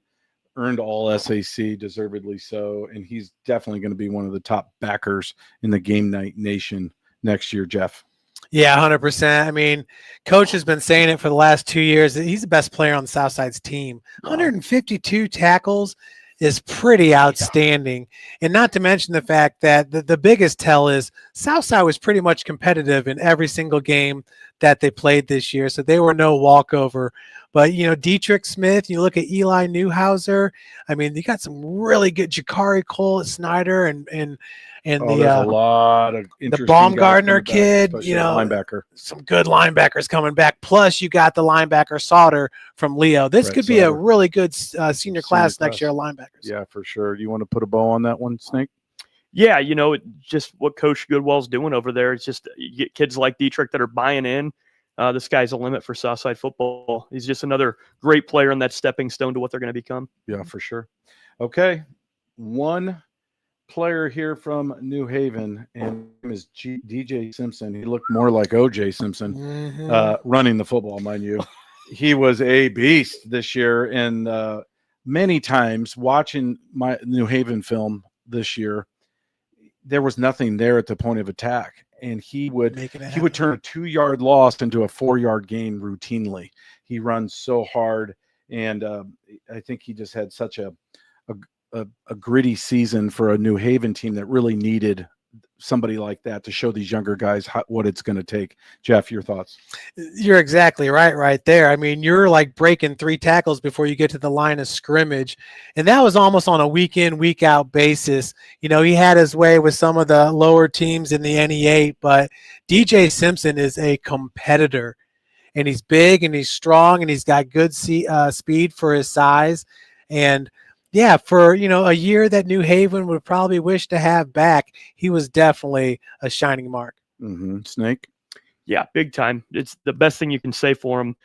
Great accolades with his rushing yards and touchdowns, but that leadership, like you said, showing those younger guys what needs to be done, and that's just going to bring it up to the next level for next season. It's really easy to fold up when things aren't going the team's way, and that's not what he did. Yeah, for sure. And I'm sure Coach Vance Shear was grateful for his effort this year in leadership.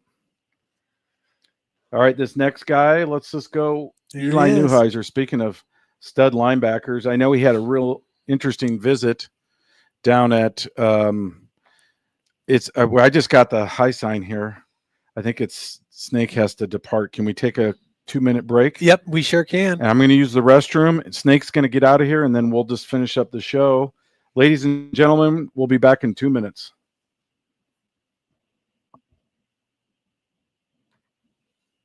Here we go.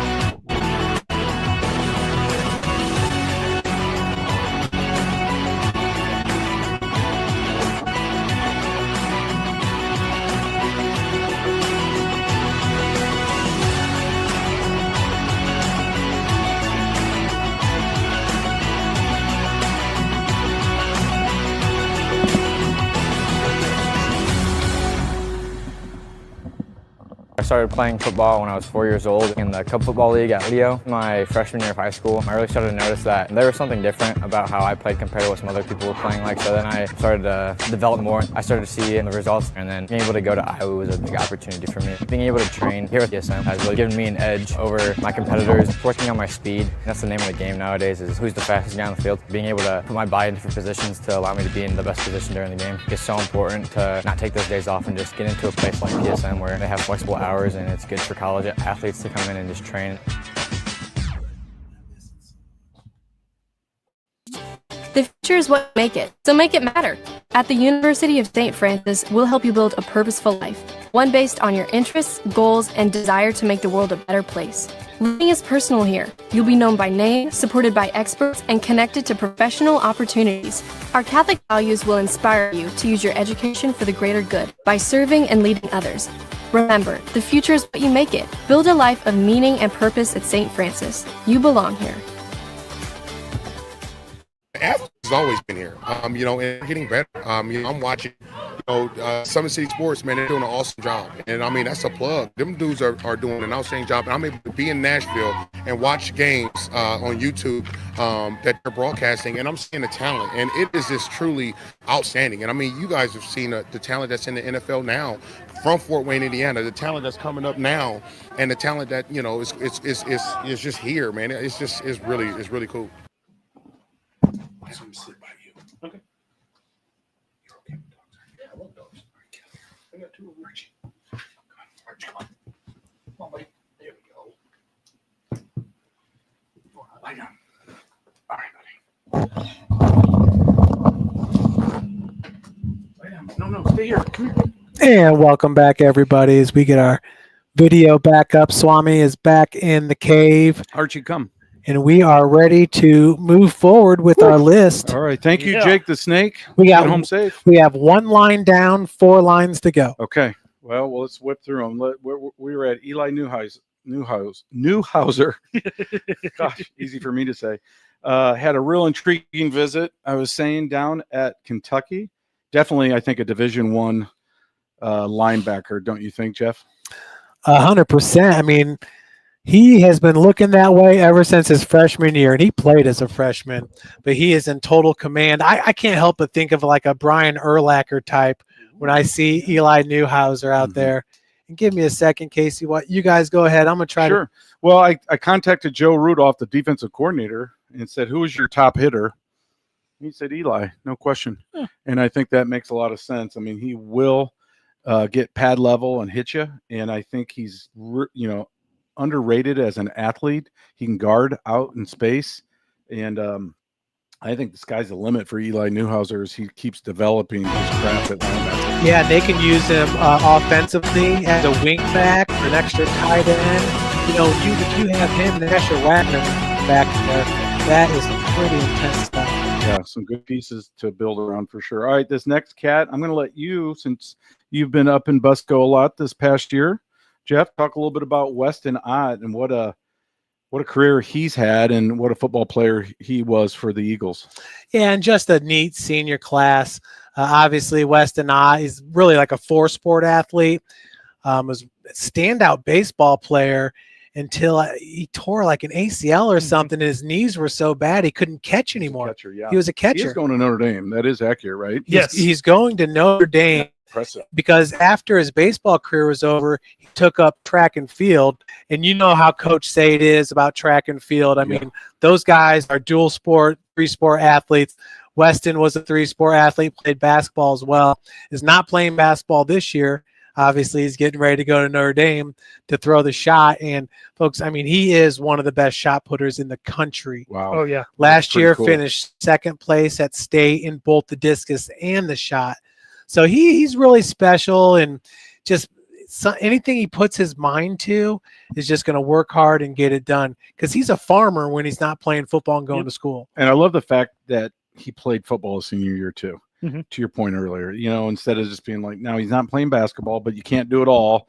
And this makes sense, but the kid's just an athlete. I know you want to say something. Well, so I got to have a conversation with Weston a couple of weeks ago, knowing him through 4-H and everything. And Weston's a great kid. Was super excited to talk to me about, the whole experience with Notre Dame. Was really excited. I actually got to throw shot put and discus when I was a senior. He was a freshman. And as a freshman, he was their number one shot put and discus thrower as a freshman. And, Busco's had quite a few good throwers in shot and disc. And as a freshman, to be their number one is really impressive. And I've kind of watched his growth since he was a freshman. He told me his goal this year is to win state. He was kind of frustrated with himself, didn't think he had his best performance at state, and his goal is to win both. Okay. Look forward to that. Good luck, Weston. Congratulations. And, get her done here in the spring. And then, of course, at ND, we'll be following your career. All right. Brogan Parks from West Noble. First team all-conference defensive lineman. Look at that. 11 QB sacks, 14 TFLs, 3 takeaways. Also was a running back. You don't see too many defensive linemen also rushing for over 600 yards on offense. So great season for Brogan Parks, and West Noble. Coach Monty Maywater just keeps producing, man. And, he's had a nice run here of late, and that's why he can't retire. He just keeps hanging on because he loves coaching football and he loves those kids. He's got to win the school's first ever sectional championship. Gosh, I thought maybe this year would be the year, didn't you? So did I. That's why Angola, they were the giant killers. Yes, they really were. And some of their, and you think about that game and the Garrett game, yes. Almost not the Knox game, for sure. What a run it was at the end of the year for Angola. Any thoughts on Brogan Parks? No, just, that's their team right there. It's a makeup that your running back can be a defensive lineman. Your offensive lineman can be a linebacker. Those guys are so well trained, not only in football, but just conditioning wise. Mm-hmm. If you look at Monty and his boys, they're pretty stout guys. Like they know the weight room, and it bleeds to their players. And you go out there to a football practice, they're all just kind of yoked up. They're hardworking kids. Yep. And they may not be, super dazzling as far as 40 time and things like that, but they're tough kids, and they're very coachable. And Coach Monty's had a really good run there of late. He's got some good parts coming back next year too. Mm-hmm. All right. This next guy, his brother was here tonight. Alex Phillips from East Noble, a junior. Really did a lot on both sides of the ball. He's a lot like his brother in that regard, although they are different type players. What are your thoughts, Jeff, on Alex Phillips? Yeah, I guess, heading into this year, I thought that he was going to be splitting time at running back, and they used him more in the slot, and it really showed his versatility. Mm-hmm. He's super athletic receiver in the slot if they need him to be. But, remember, Alex, his sophomore year, was splitting reps with Ian Ramey as, kind of the 3 and 4 running back behind Dallas and Dylan. Mm-hmm. But yeah, this year, he, really just showing his versatility. I was thinking, he's kind of left out of the fray because it was the Ian Ramey show to start the year, but that wasn't the case at all. They were just utilizing him at different positions, most notably the slot, and what he can do blocking downfield for you is he's just almost huge. like an H-back in that regard. Mm-hmm. And he's so good blocking. And then you look at 58 receptions and 668 yards. He obviously can catch the rock too. I think long term, his collegiate future is on defense. I think you would agree with that as well. 98 tackles backs that up. But what a great season for Alex Phillips. And you talked about the linebackers coming back next year in the senior class. He's in that mix too. Mm. All right, this next one, I'll let you tackle this one. Casey Piper from Bishop Dwenger, senior linebacker. right in the middle of that 3-3 defense, was always around the ball. He was a finalist for special teams player of the year because he had 4 block kicks. I mean, he just made a lot of big plays for the Saints on the state championship team. Jeff, what are your thoughts on Casey? Well, you had mentioned earlier that forced fumbles is a telling number for you.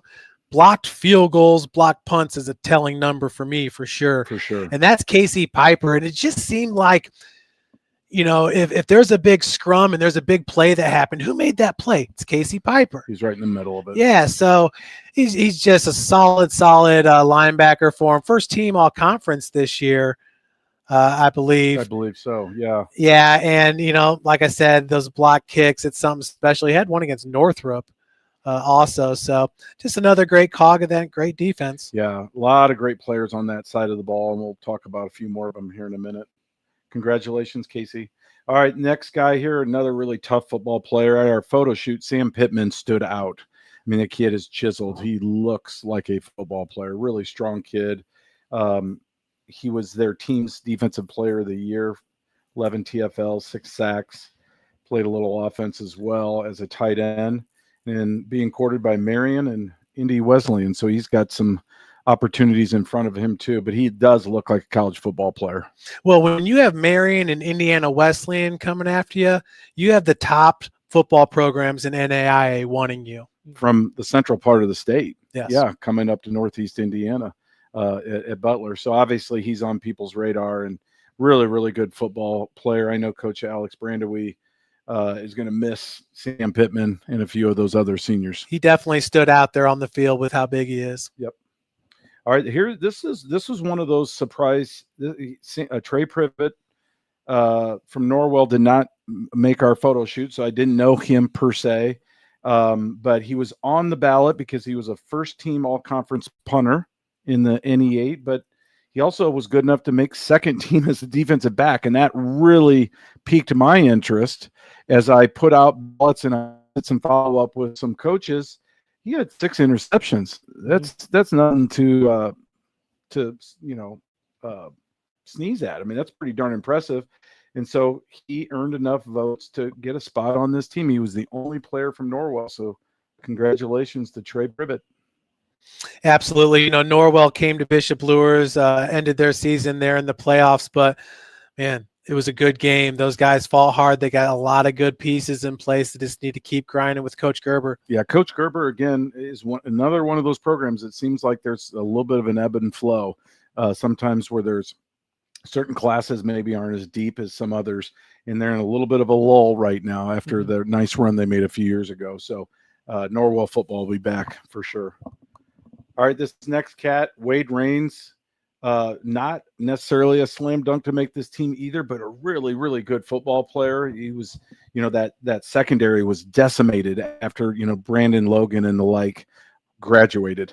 And Calabody, and you're talking about like 4 Division I guys graduated from that defense. Yes, exactly. And a pretty good linebacker who's playing baseball down at IU. But yeah, Wade Rains stepped up and had a really, really solid season this year. And if you look at his numbers, you know, he's definitely deserving to make this team. Any thoughts on Wade Rains? Yeah, just, you know, as we've said, up here for Snyder, but one of the bright spots is, of course, right here, 63 total tackles. You're going to lead the team, and then also forcing a couple turnovers there, and then getting, you know, a lot of people just talk about your receiver or your running back, but then you also get these guys that get a decent amount of all-purpose yards. You know, they can kind of do it in multiple different facets between returning, receiving, and rushing. Yeah, for sure. I think he's definitely one of those kids that's going to probably play somewhere at the next level. I think maybe St. Francis. He might end up playing for the Cougars, so that could be a good fit for him. Okay, congratulations, Wade. Let's move on. My goodness, what a run for Adams Central. 5 straight conference championships, 4 trips in a row to the state finals. They finally broke through in 2024 with that with a state championship. And man, Coach Michael Mosier and his crew, they just keep winning and winning and winning. It's because you have players like Braylon Reber. And I don't think he's got a lot of college options. If he does, I haven't heard of it. I don't know why he doesn't, because he is a stud, in my opinion. He looks to me like a free safety all day long. And if he keeps improving and gets coached up, I think he could be a heck of a college football player. Somebody needs to take a flyer on Braylon Reber. What are your thoughts, Jeff? Yeah, and how easy to take a chance on a Braylon Reber when he comes from a program like the Flying Jets. You know that you're going to bring a young man into your collegiate program that you're not going to have any issues with. He's going to be great in the locker room, great in the weight room, great with his teammates. And used to winning. Yes. They bring a winning culture. and Braylon Reber, I mean, he was definitely kind of that red zone option for Jamison Roach. We slide over, speaking of, nice segue, the junior quarterback for Adams Central. You know, you think about, you know, when you're putting a team like this together, he may not be the starting quarterback on my team, but he's playing. He's on special teams. Jamison Roach, I've got a couple trick plays up my sleeve with him throwing the ball, running the ball, and he can play defense too. He'll stick his nose in there. But look at his combined rushing and passing yards, 2,400 yards, almost 38 total TDs. Wow. And that's just what the AC quarterbacks do anymore, right? Yeah. Yeah, and Jameson's only a junior, correct? Correct. And so both of these guys right here, the Dwenger people were raving about these two after the scrimmage. Yeah, what a great scrimmage for both schools this year. What are your thoughts real quick on Jameson? Well, yeah, it kind of feels like he's one of those that's been there for a while. You know, I played as a freshman. I kind of sit there and I'm like, man, I feel like he's been here forever, and you know, only a junior, so he's going to get a chance there again next year to continue AC's domination, really, of the ACAC, and then leading into sectionals and regionals. But what a ball player! Whenever you watch, obviously being quarterback, he's going to stand out to you. But being able to lower his shoulder and run the ball, you don't see a lot of quarterbacks anymore doing that. And he's not afraid to get hit or lay a hit on somebody on the offensive side of the ball and just run through somebody. Yeah, he's very, very much a dual threat guy and kind of an old school throwback running quarterback in that regard. And Adams Central, he'll land somewhere. Yeah, Adams Central will be 3A next year. They're moving up too. Yeah, I think Lures is moving up to 4A. Correct. Right? Yes. Crazy. They'll be in the same sectional as Dwenger. Tell me that won't be fun. Yeah, it'll be an interesting scenario there in that sectional, because that means one of those teams has to leave. Yeah. And go to Columbia City. Yep. Maybe bounce out. All right, Andrew Rudolph, Carroll. What probably their best overall lineman and on a very good offensive line this past year.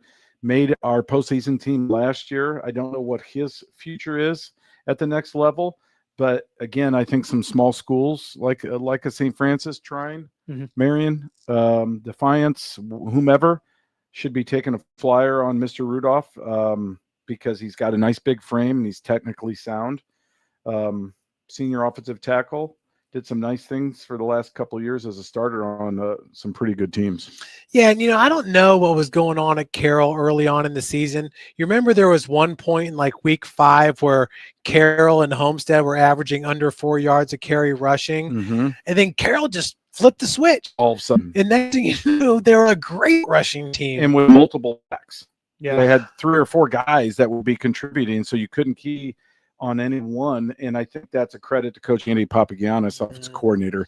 Yeah, and I know they're still very top heavy as far as their being a passing offense, but clearly it's a point of emphasis. We got to be able to run the ball if we're going to be able to do what we want to do in the postseason. And they made a heck of a run in the playoffs. Yeah, and Gabe Freisinger certainly helps with that as far as opening up the run game, because at any time they can just roll him out on that pass run option, and he's dangerous. Yep, he had a heck of a season. All right, Brett Sauter, the old coach's son, Jared Sauter's son. Brett was our newcomer of the year last year as a sophomore, had a great season.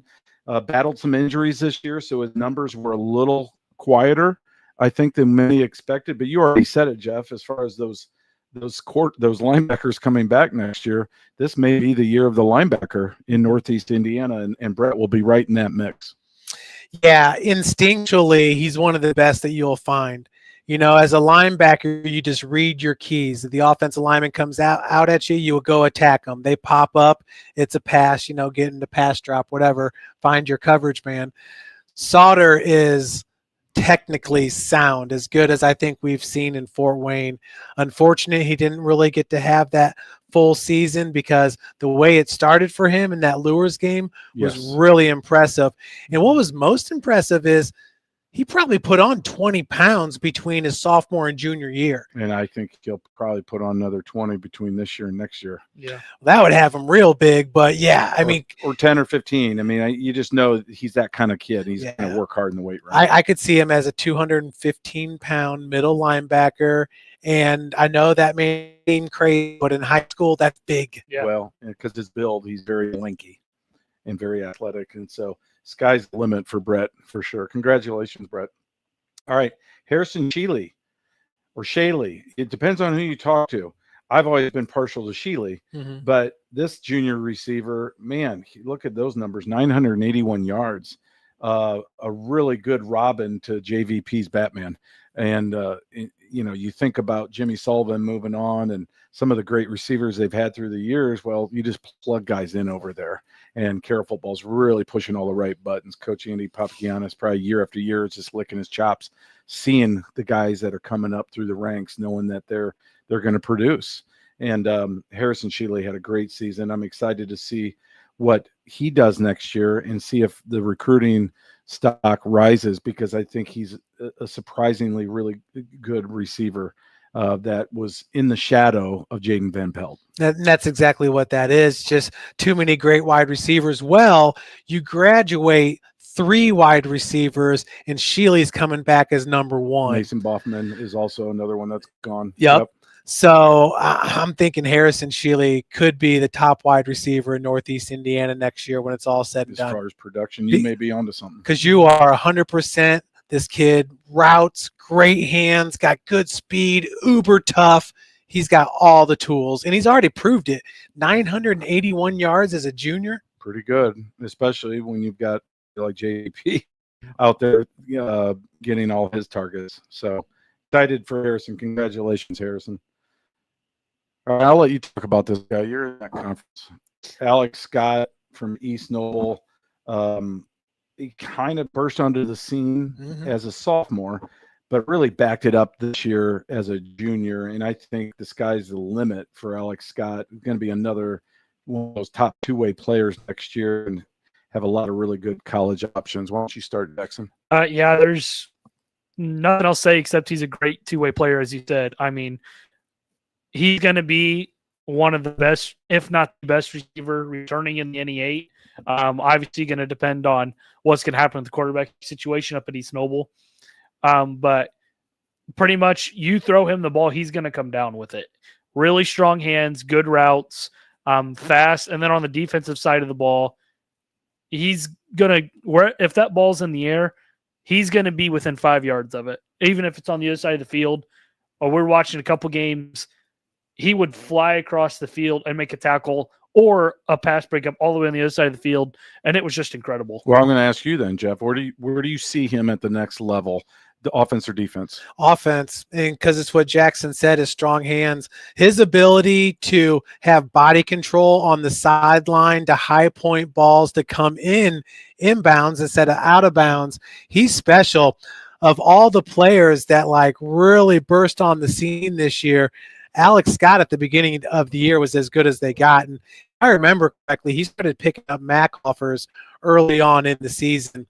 And I think it was an ankle sprain that he suffered in the playoffs because in that Dwenger game, he was still like a man out there. He was still getting open. He didn't have the quicks coming out of those breaks. Does that make sense? Yeah, for sure. But he was still really, really good. And yes, next year, I mean, this guy, everybody loves Alex Scott. He was a finalist for our Rising Star Award as well. There's quite a few juniors in that mix, and Malik Moore was the recipient. All right, let's slide over. Speaking of finalists, he was on our ballot for Game Night Player of the Year because Dwenger was so balanced. Everybody talked about the defense, but you think about where they in the special teams too.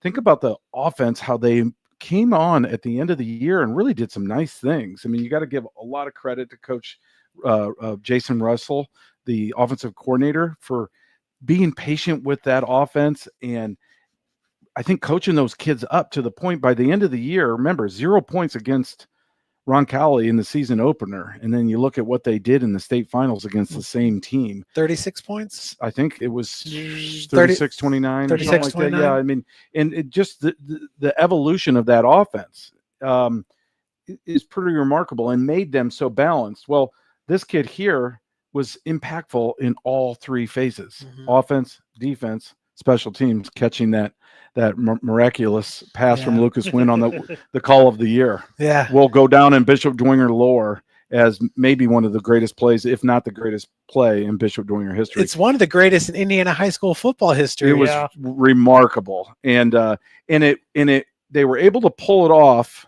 because of Lucas Wynn's ability to drill field goals. They were able to sell that they were going to kick the ball, even though he missed one earlier, because he routinely kicked 50-yard plus field goals indoors, right? It's a tie game, and what a gutsy call by Coach Garrett. And then these guys all executing it, the snap, the catch by Lucas, the patience as he rolled out, and then the catch from AJ Shefferly, and how he was able to ping pong his way into the end zone was remarkable. Yeah, and I would say that when Gus got hurt, Tittman, earlier in the year, they had to find that go-to running back, and it ended up being AJ Shefferly, and it ended up being the best thing to happen to them because from the running back position, I mean, just a load. Can you imagine as a defense having to tackle him, 20 times a game? That wears you down. But he's got great balance. He's got great straight ahead speed, and he's powerful as all get up. Yeah, and a lot of those carries were from like a single back, full back look, just straight dive, nothing fancy, but old school Bishop Dwenger football. AJ's a really tough, strong kid. His dad's the strength coach over there, so it makes sense. Congratulations, AJ. You can see it in his jawbones. All right, this big behemoth, I think, one of the best linemen in the area the last 2 years, just so consistent. Hunter Shire from East Noble. What can you say? 6'5", 290. Excited to see where he lands because he's got to play at the next level too. I don't think he's a D1 type, but he's right there, and I think he's just so solid in terms of his technique and his toughness and that frame. You can't teach size. What are your thoughts on him? Well, that whole East Noble offensive line was just massive, and they were not afraid to move people. And when you're watching the East Noble tape, he's one that jumps out to you, yes, because of his size, but then also the good technique, the hands and the feet. When he gets his hands on you, you're not going anywhere. Part of it's his size, and because he's so good to get his hands inside, and it's technically holding, but you don't Can't see it. Yeah, because he's really good when he gets you inside. When they played Columbia City, I saw him put 3 defenders on the ground in one play. I was going to say, Jackson, he finishes blocks. Yes. He's got because he's got a nasty disposition, and that's why he's going to play at the next level. 3 pancakes in one play. One play. Wow. But yeah, and like you alluded to, just technically sound. So to have those two attributes, that nastiness with the know-how of playing offensive line, and the frame. Yep. Yeah, no, I think he's going to land somewhere. He's going to make some college very happy. Okay, let's move up. Warsaw was a tricky one this year because they're new to the Game Night Nation. We don't really cover any of the other schools in the NLC, but they had such a good run. And early on, they were always at the top of the Swami's blowing smoke poll, right? I mean, consistently from 1 through 5 or 6.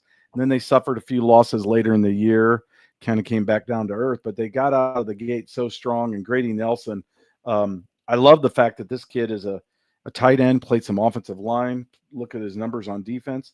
And if I'm not mistaken, and Snake would know this, I think he's going to Ole Miss to play baseball. Yep. Oh, he is. cool. Is that right? Yep. He's going to Ole Miss play baseball. He's also plays basketball. He's got great hair too. Yeah, he does. I mean, Grady Nelson, good for you. How cool is that? I mean, a baseball player to go to the SEC, still play football. Oh, on both sides of the ball. He was first team all conference. And I believe, I could be wrong, he might only be a junior. I don't know for sure. I think he might have another year also. So I hope he plays football again next year as a senior, if indeed he is a junior. But what a season for Grady Nelson. All right, this next guy, Braden Migrant, another one of those guys that was not necessarily a slam dunk to make the team, but was just so instrumental on Bishop Luer's run again. Did most of his damage on the defensive side of the ball, but he also was a really hard-nosed running back in goal line situations with 4 TDs and just an overall leader, prototypical Bishop Luers football player, and very deserving to be on the all-game night team. Jeff?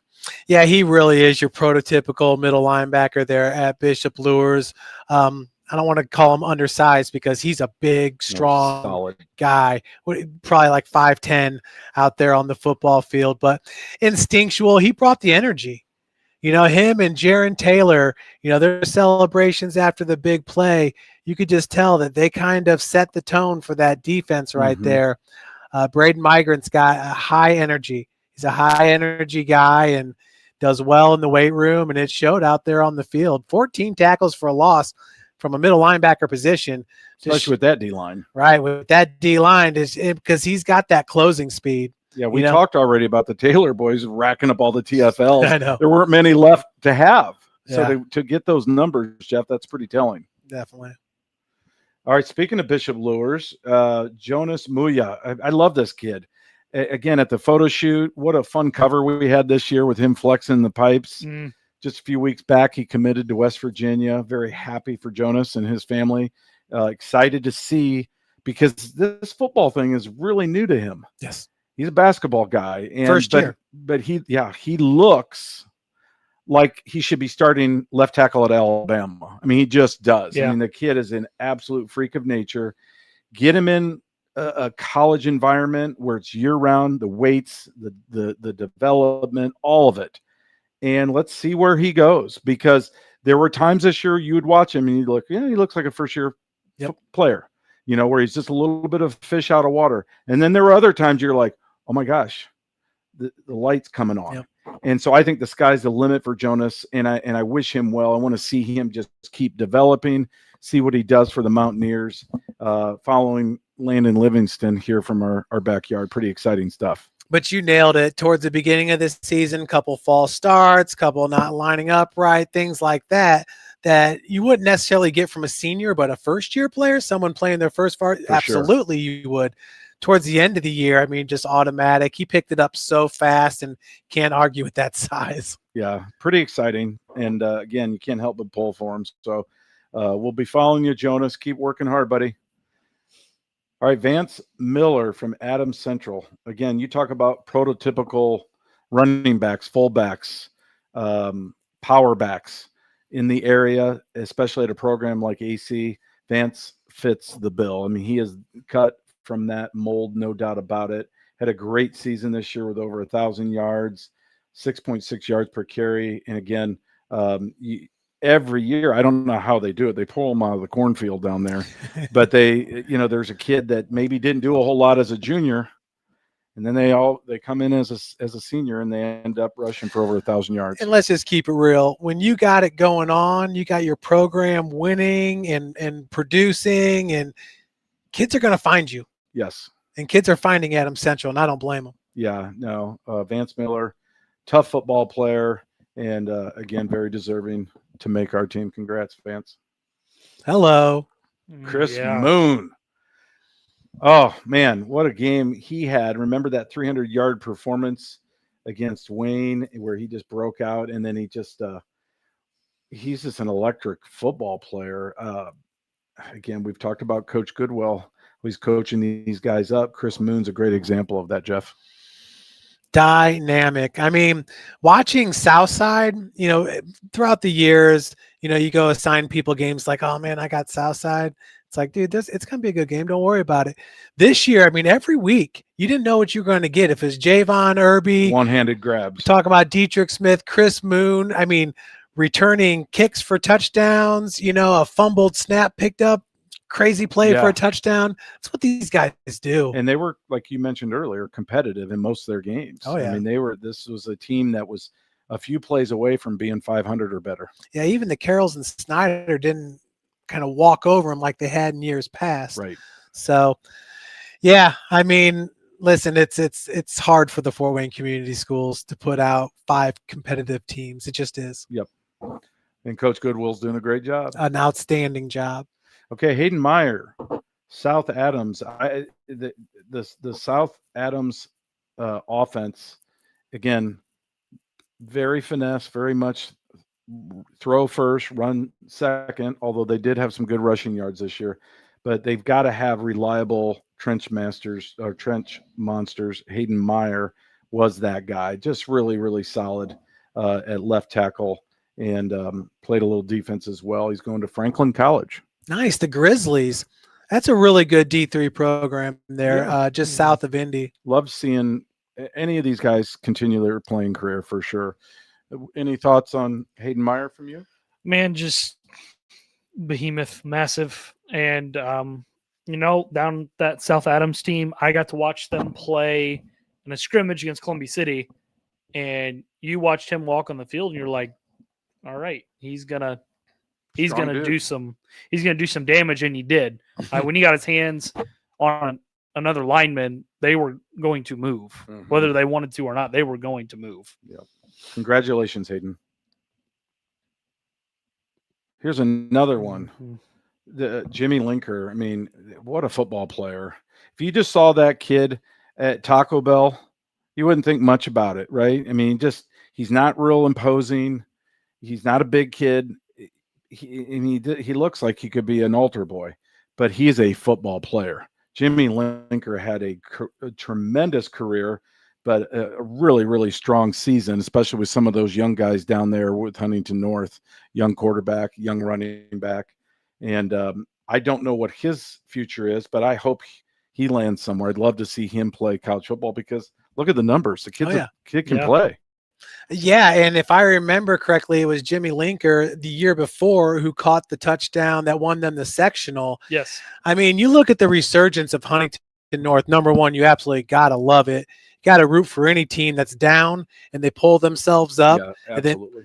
And so Coach Eschbach, Jimmy Linker, I'm not sure who we can give the majority of the praise to, but no, Coach Eschbach is doing a great job. Well, you can't do it, Jeff, without Jimmy Linkers. You've got to have kids like that. Well, they don't win that sectional. Was first ever sectional in school history? Yeah, without him, maybe the first, and it might have been their second, but yeah, first in a while. Yeah, maybe the first since like '92 or something. Yeah. Maybe I'm thinking about somebody else. You might be right, but remarkable turnaround.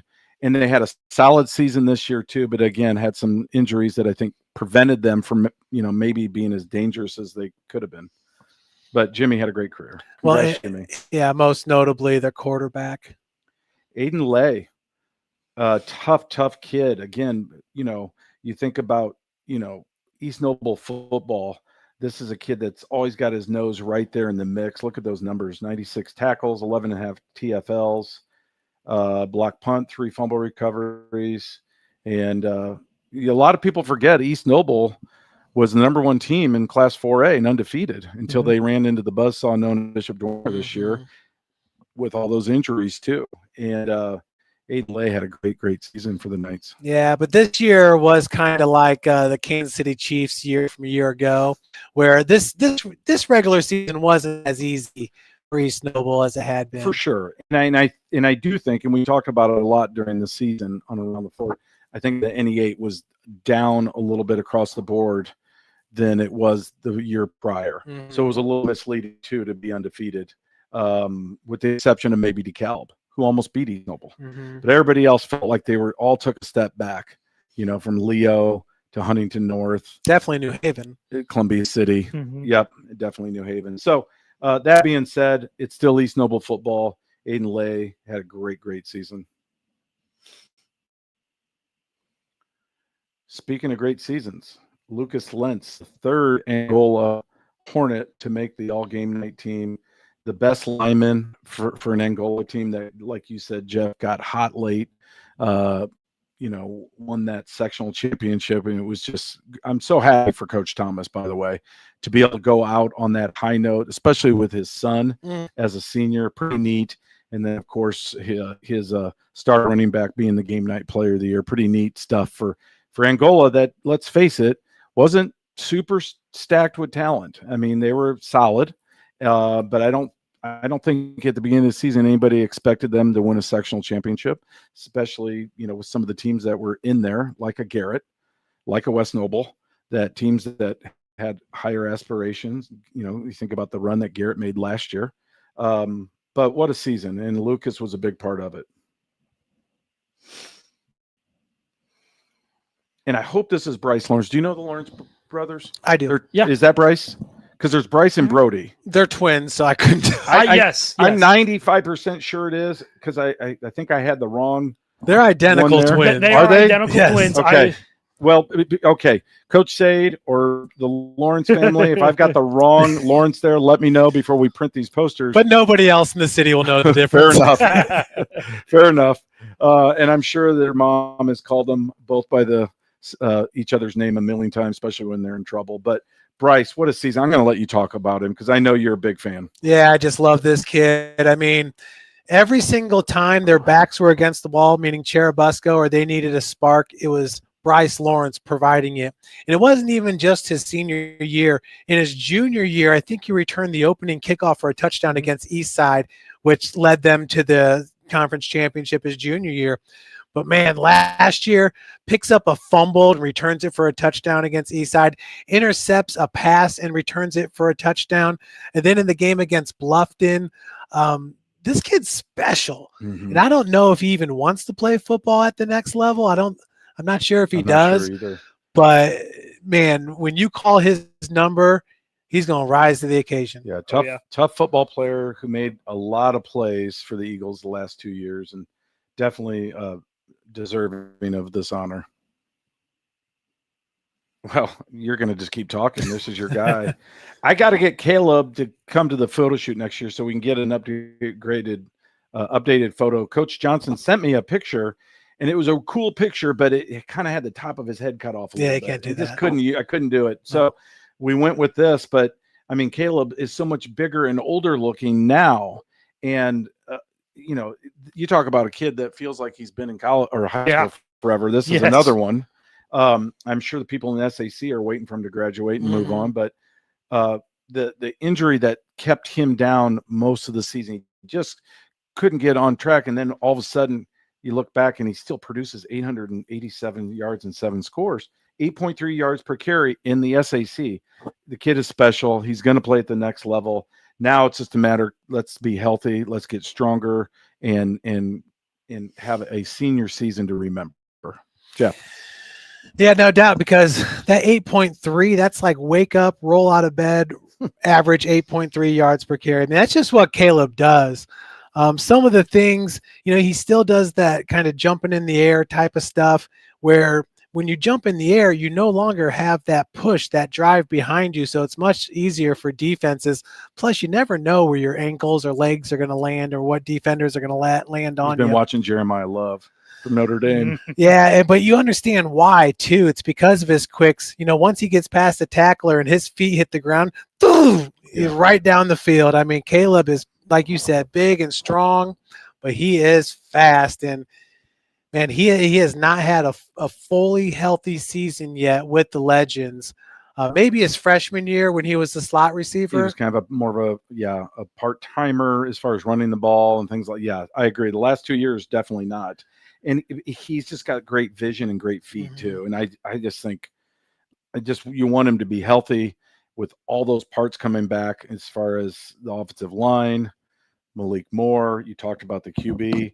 He could have a special season next year. Yeah, and he's got really good hands as well. If he had a full season, think Jonte Lambert. Yes. Because he's going to be around that 2,000 mark. Very prolific, combined rushing, passing. And that would be very easy for him, and they would win a sectional. Yep. Well, exciting times for Northside football, and Caleb Kingley certainly really, really pumped to see where he ends up as far as college too. Okay.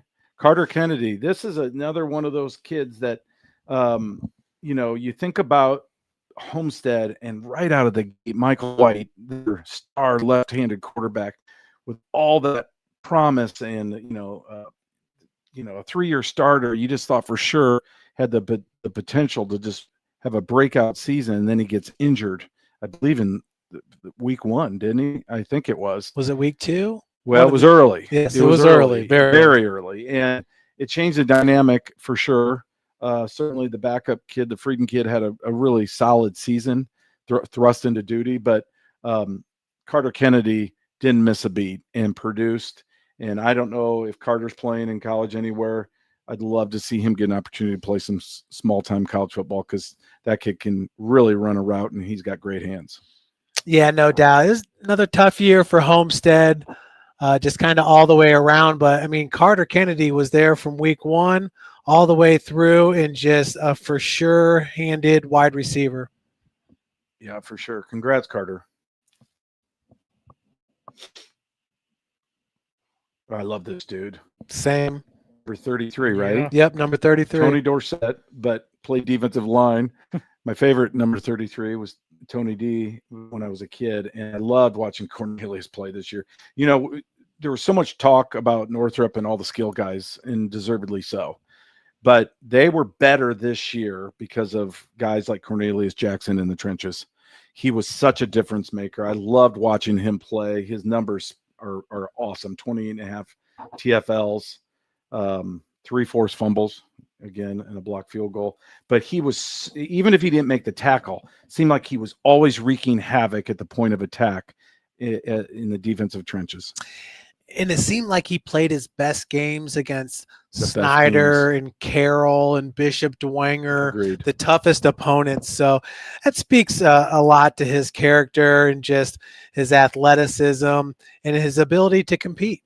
His toughness and his competitive spirit. You're right, Jeff.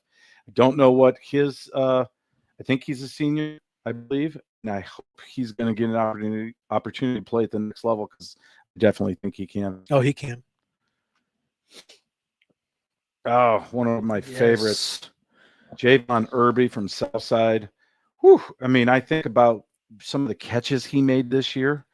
First team all SAC as an at-large. Usually they give that to another quarterback, right? There was plenty that they could have given. They could have, yeah, just to get another quarterback on all SAC the way they do their voting. But Javon was so good that the coaches voted him as the at-large selection. And look at it, 1,200 all-purpose yards. I'm really excited to see him next year and what his collegiate options look like because that kid's a football player. He's a really good basketball player too. I know. Both he's been starting ever since his freshman year. But what's you got the circus catches, no doubt about that. This kid is got confidence out the wazoo, and Javon Irby will tell you that he can play any position on the football field if you ask him to, and he will be successful. And he would be. And to have a guy like that is just invaluable for a program like Southside. But you got to love Javon Irby. He's all about his business, and his business is doing very well. Well, I think, again, there's a lot of upside to Javon Irby, and I hope somebody takes a chance on him in terms of maybe a MAC school or something, because I think that he's – I mean, you watch some of those catches, and you're just like, whoa. I mean, that looks like, I don't want to compare him to our guy down at IU, Venom Maurice's son. Help me out here. The catch against Penn State. Back of the end zone. Omar Cooper Jr. Thank you. I don't want to compare him to him, but he reminds me just a little bit of him in terms of how he competes for the ball and how he's very acrobatic and athletic in the air. Could Javon Irby play D1? I think so. Yes. Yeah. Now, is he 5'11"? No. Is he 6 foot? No. He's a little bit shorter, but he's wide and he's strong. He's got that low center of gravity and he's fast and he's instinctual. Yeah. I mean, so his wideness and his girth is D1. Yeah. Well, somebody needs to take a chance on him. There we go. We sold it. All right, Aiden Hunt. That kid can hunt. Garrett, what a beast he was. Mm-hmm. Best two-way lineman for the Railroaders the last 2 years, and they've had some studs in the trenches. New coach Chris Albertine that has, took over for Chris Depew, and I think did some really nice things this year. They struggled a little bit offensively, but they got better as the year went on. And Aiden Hunt was a big reason for it. Look at that, 91 total takedowns from defensive tackle positions. Pretty impressive. 25 tackles for loss. And I don't think he's going to play in college, but he will be missed. You can't replace a kid like that at a school like Garrett. No, if I remember correctly, he's already in the construction trade. And he's right. one of those guys that'll be making six figures by the time he's 30, and he'll have a house and kids and Like the buzzer. living the life. Yeah, these tradesmen are smart. No doubt about it. Yeah, Kids are starting to figure it out. Saving their parents a lot of money too in college tuition. Aiden, congrats on a great career. Most deaf.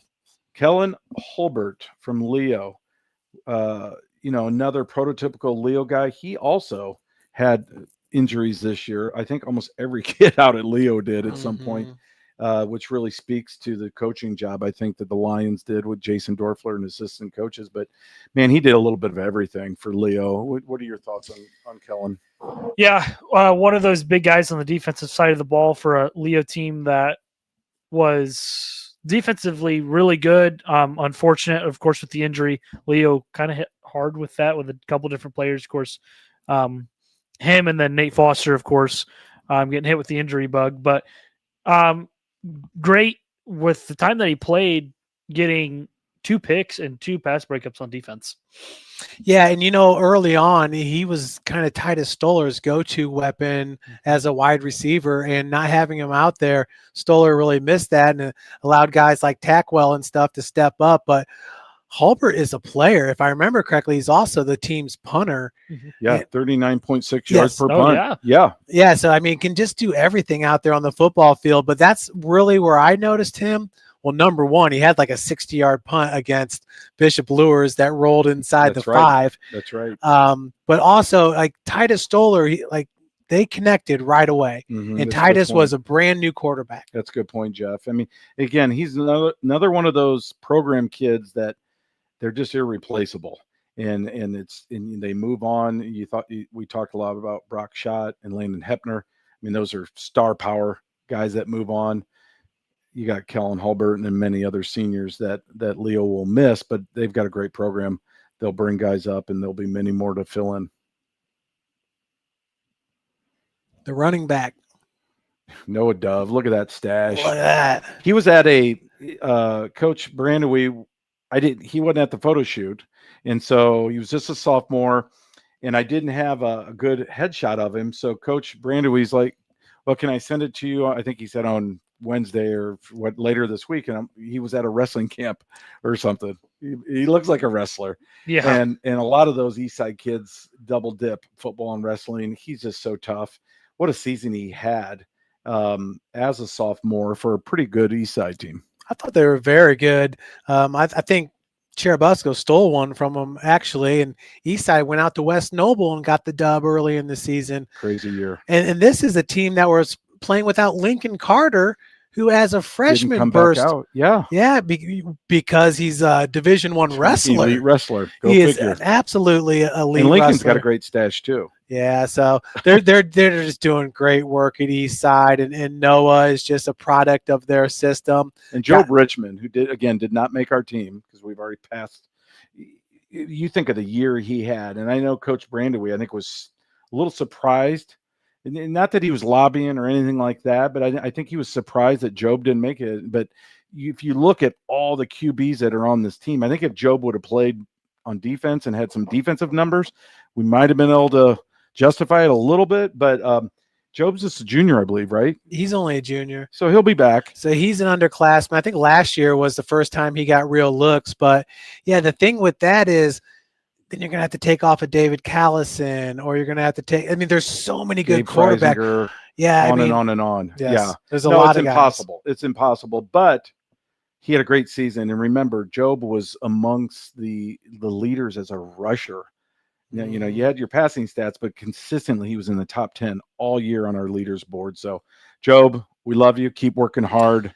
You're going to have a great year next year. Yeah, my top 3 quarterbacks that I actually covered this year, and I'll put these in order: Gabe Freisinger, Ashton Best, and Job Rickman. Okay. Is it Rickman or Richmond? Rickman. It is Rickman. Oh. I learned something today. I thought it was Richmond. Unless I was doing it. The Book of Job. I like talked to their assistant coaches and heard the PA guy. I'm gonna call him Job. Yeah, we Job. Can't mess that up. Job. Well, those are good ones, Jeff. Yeah. And I saw a lot of good ones too.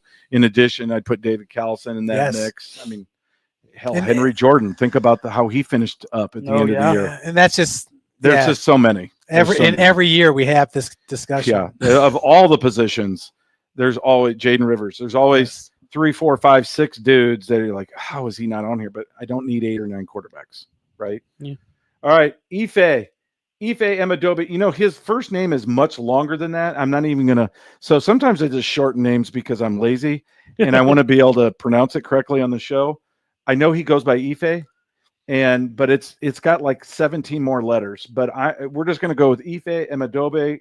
This is another kid that I don't think played football until recently, maybe even this year. I think this was his first And year. he was an absolute beast, and he's getting D1 looks, hard looks, because if you've seen him, Jeff, and I know you have, that he is a freak of nature. He looks the part, and he's only going to get bigger and stronger. And I'm so excited to see what he looks like. He's listed as a defensive end. He might end up being in that linebacker category next year. Man, that speed rush defensive end is just screaming his name. And like you said, once he bulks up, I mean, that's what you're going to notice, I think, next year with Ife is he's going to have that girth to him. But, yeah, what was it, like week 6 when I said Casey? I think with Ife and Cornelius Jackson, you might have the 2 best defensive ends. And you're saying, well, what about Ale and Jaron Taylor? And then you're like, well, Jaron's really a D tackle, so we'll go with Northrop. Oh, for sure. But, I mean, you just can't argue with what they were able to do. They were very disruptive, those 2 guys. Well, really excited to see how things develop with his recruiting. And again, with a new coach next year, what that's going to look like at Northrop. But what a nice piece to build around. Again, prototypical AC player. I mean, they all look like soldiers and robots, don't they? We say it all the time, and we don't mean it to disparage the AC kids, but they're so well coached. They're so disciplined. Joey Everett looks like the poster child for AC football. And I thought he was so good in the secondary for Adams Central this year. I don't know what he's doing next year, but my goodness, that's another kid that needs to be playing at the next level. How many 1,000-yard rushers did Adams Central have this year? Every year it's 3. Every year it's 2 or 3. Yeah. Quarterback and 2 running backs. Yeah. It's a machine. It's a system, and they do it very, very well. And you got to give credit to those offensive linemen too. But man, I don't know. They just keep doing it, and they always seem to avoid injuries. I don't know how. More than any other school, you think about what they run, but they just don't seem like they have a lot of injuries. They had a couple this year, and a couple guys that came back late into the mix. But seems like every year they have key guys, especially when their quarterbacks play oftentimes multiple roles, dual, running, passing, maybe some defense. I don't know how they do it, but they're well conditioned. And they've got a great system. You nailed it right there. They're well conditioned. I mean, their practices are ran like a machine. There's no kids standing around for 5 minutes, playing in the dirt. They're constantly busy. Coach constantly has them focused. Yeah, it's a great program. They fell a little short this year against a really good Andrean team. But, they're going to plug guys back in and be really good again next year. Boy, Andrean got Lures, got Angola, and got Adams Central. The Northeast Indiana trifecta. Yeah. Yeah, for sure. And ended up winning the state championship, I believe, right? Yes, they did. Yes. The 59ers. So, pretty good football team. Another Warsaw player. This is the second of 2 Warsaw players. Matthew Flores Ortega. Great name. Tough middle linebacker, just a junior. Again, to your point, Jeff, Wow. I think that's a game night feature. Top 10 linebackers I love in it. the game night nation. Might have to expand it to top 12 or top 15. What do you know about this cat? Did you get to see him at all or talk to Jake? Got to see him a little bit in their second game against Concord in the postseason. Of course, Concord or the NLC as a whole was tough this year. Yeah. With of course Warsaw, what kind of looked like a down year, but that's how tough the NLC is. And as a junior, tallying 119 tackles as a linebacker is pretty impressive.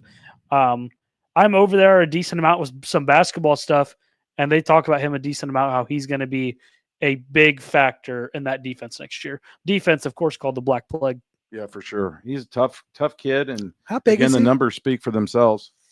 I think not he's sure. like, I don't know. I think like 5'11", 6 Yeah. foot. Not huge, but pretty well put together. And Absolutely. yeah, somebody to keep an eye on for sure. Congrats, Matthew.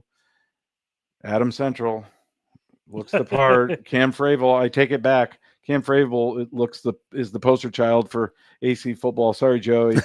I'm bumping you to number 2. Yeah, he Cam, had a good 5 minutes. Yeah, well, Cam had a great season, great career at Adam Central. I believe he made the Gridiron Digest cover, didn't he? Maybe.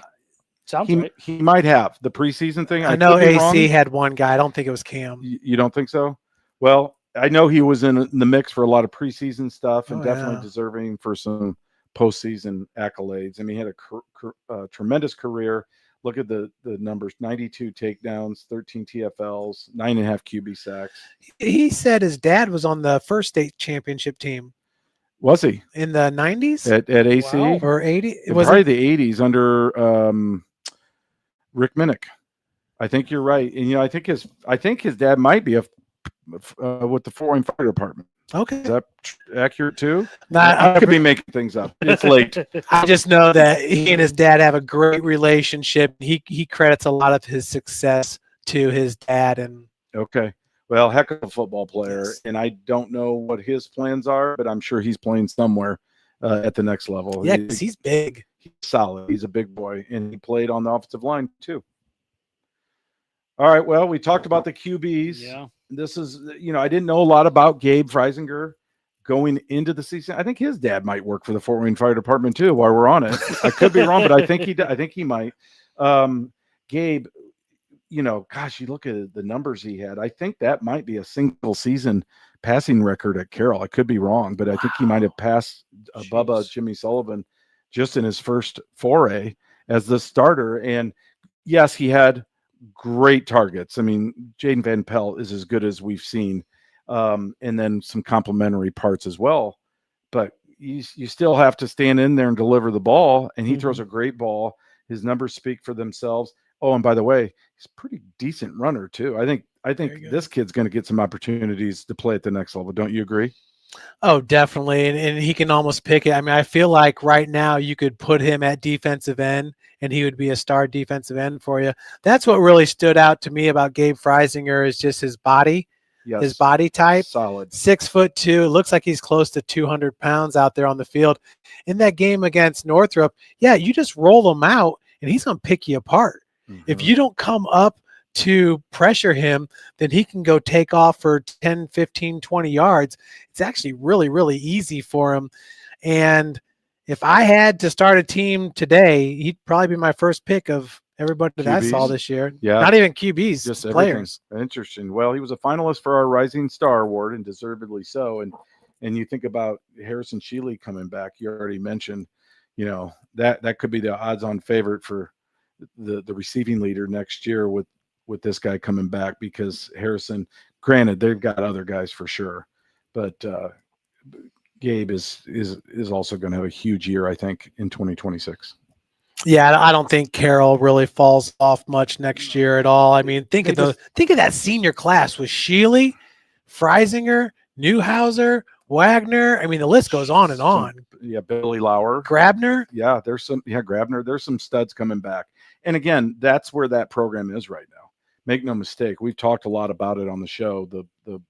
The middle school coaches, they do a great job, and they have funneled all that talent right up to Coach Dinan and Carroll. And so there's no surprise. I mean, it is what it is. They've got a great program, and things are really rolling. I know they surprised a lot of people with what they did up there at Penn. Yep. Taden Getz. Love this guy. Another East Noble player, tough kid, just a junior, had great numbers again. Look at those numbers. And it felt like he was all over the defensive line. They could even put him at linebacker. This kid is a player. I mean, yes, Austin Phillips was amazing. They have a lot of really good players at East Noble, but he just kept standing out to me when I would cover their team. And I believe he's a junior. Is that accurate? Right? I'm pretty sure, yes. Yeah, and you got Alex Phillips coming back too. I mean, everybody. I think the way they lost at the end of the year to Bishop Dwenger, and then Riley Biddle being gone, some of those offensive linemen moving on. I think there's just this natural. Alex Scott's coming back too. I think there's that natural tendency to think, oh, East Noble might drift back in the pack. No, they still got to be the favorite in the NE8 by far.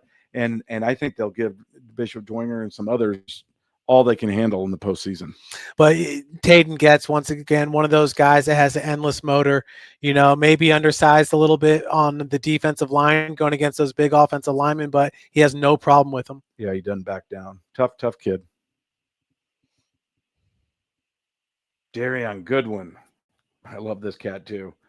He's only a junior. Another kid that really was dominant this year in the trenches for a Northside team that battled some injuries of their own. And you talk about kids returning in the skill position guys. You got to have guys like this in the trenches. And I think Coach Ben Johnson's got to be really excited about what he's got coming back. Yeah, I mean, guys like that in the trenches, I'd argue might be the most important part. But and Coach Johnson does a great job year in, year out, figuring out that offensive line, and he's produced some really good offensive linemen the last couple of years. Yeah, for sure.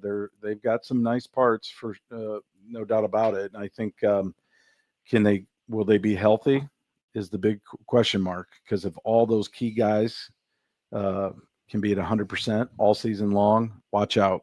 Northside could be special next year. There, we just mentioned Lincoln with a K. He's a good safety. He really is. And I think I just loved watching him play this year, how he would just attack the ball and break up passes over the middle. He was just so valuable, and I think he just keeps getting better and better and better. And I think he's going to be one of the top free safeties next year in the area, and I think he's going to play at the next level. They got so many good pieces coming back to Carroll. For sure. And I think Lincoln's right at the top of the list. Look at those numbers. And he has been. I mean, last year as a sophomore, it was Newhouser and Grabner. So he's already made a name for himself. Now it's time to put all that together with his boys and go back down to state. Yeah, for sure. Do you have a thought on Lincoln?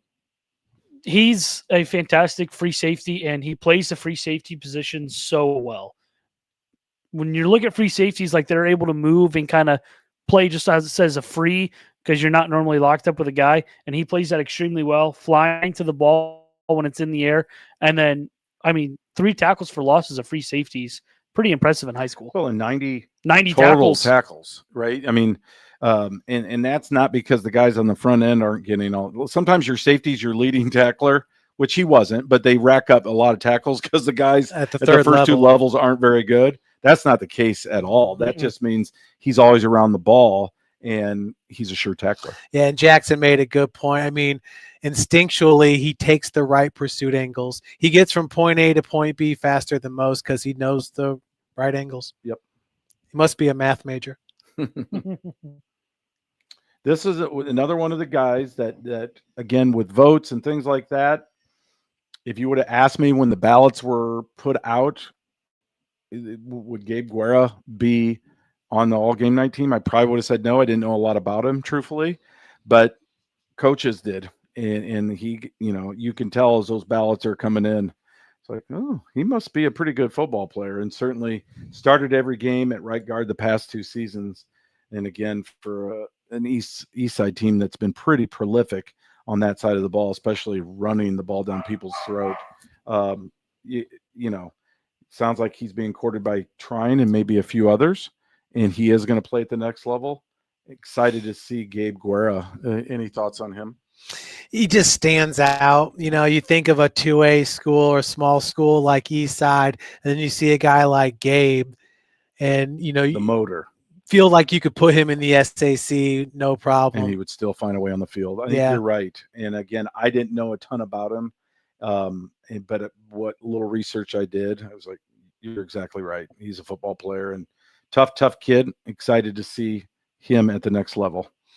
You know, but like if it's the first time you've ever seen East Side and they walk out in the field, you're like, who's that?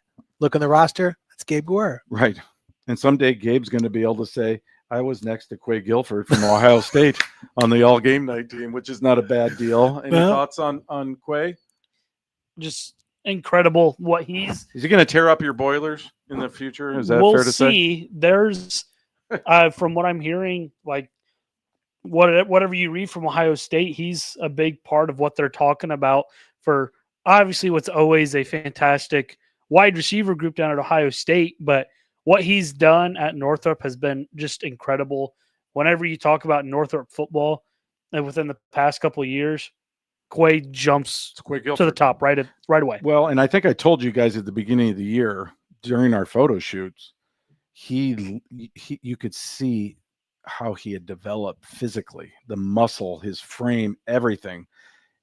From the previous year, I was like, whoa, yes, you look like a major wide receiver at the next level. Whereas the year before, I didn't necessarily, get that. And so he's worked hard in the weight room. He's worked hard with the traction guys and Dre Muhammad on his craft.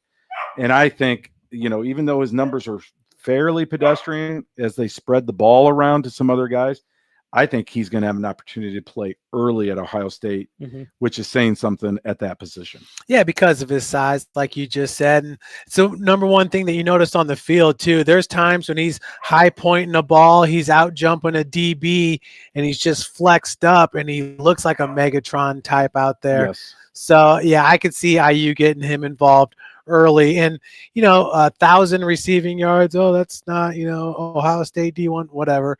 I mean, he was a decoy. In that Dwanger game, they really didn't give him the ball because Dwanger's paying the attention. They're putting Houston more towards Quay, and he allowed for the other guys to get involved. Porti to run and some of those other guys to star. I never saw bad body language with him on the field. I did not see any negative body language. I didn't see him pouting or anything. I think Ohio State, huge. Yeah, Scott. Yeah, it's going to be fun watching him at Ohio State. And the fact that when he would take some wildcat and run with the ball, you saw the physicality where he would lower his shoulder and run through people. So the yards after catch is exciting too at the next level that I think we'll see. So, yeah, Quay, you're in good hands. I wish you were going to IU or Notre Dame, but it's okay. You hold out for some portal money and come back to the Hoosier State. But in the meantime, go tear it up for the Buckeyes. And he will. Look at that hair for Alex Guzman. That is awesome. What a player. Gosh, I'm so envious. But yeah, what a player. Another junior. My goodness, I can't believe how many juniors made this postseason team. He is electrifying. I love watching him in the return game. Certainly, playing on both sides of the ball as a running back, and then also on defense. Look at the numbers: 8 pass breakups. I think Alex Guzman's another kid that probably needs a little more attention from colleges. Don't you think? Well, I'll tell you what, remember last year, was it the West Noble game when he caught a big pass from Calder Hefty and they won the game? Yeah. He might have had a kick return too. Yeah, so I mean, he's a player, and he will absolutely work at the next level because right away you can plug him in on special teams in the return game. He's the type of guy that you could put at a kick returner, at a St. Francis, at a lot of these schools around here, and he could produce and contribute to the team right away. Okay, congrats, Alex. You got great hair. Drake Hall, DeKalb. I mean, this is a kid that a ton of seniors for this DeKalb team that are going to move on, that helped kind of resurrect the program a little bit this year under Coach Robertson.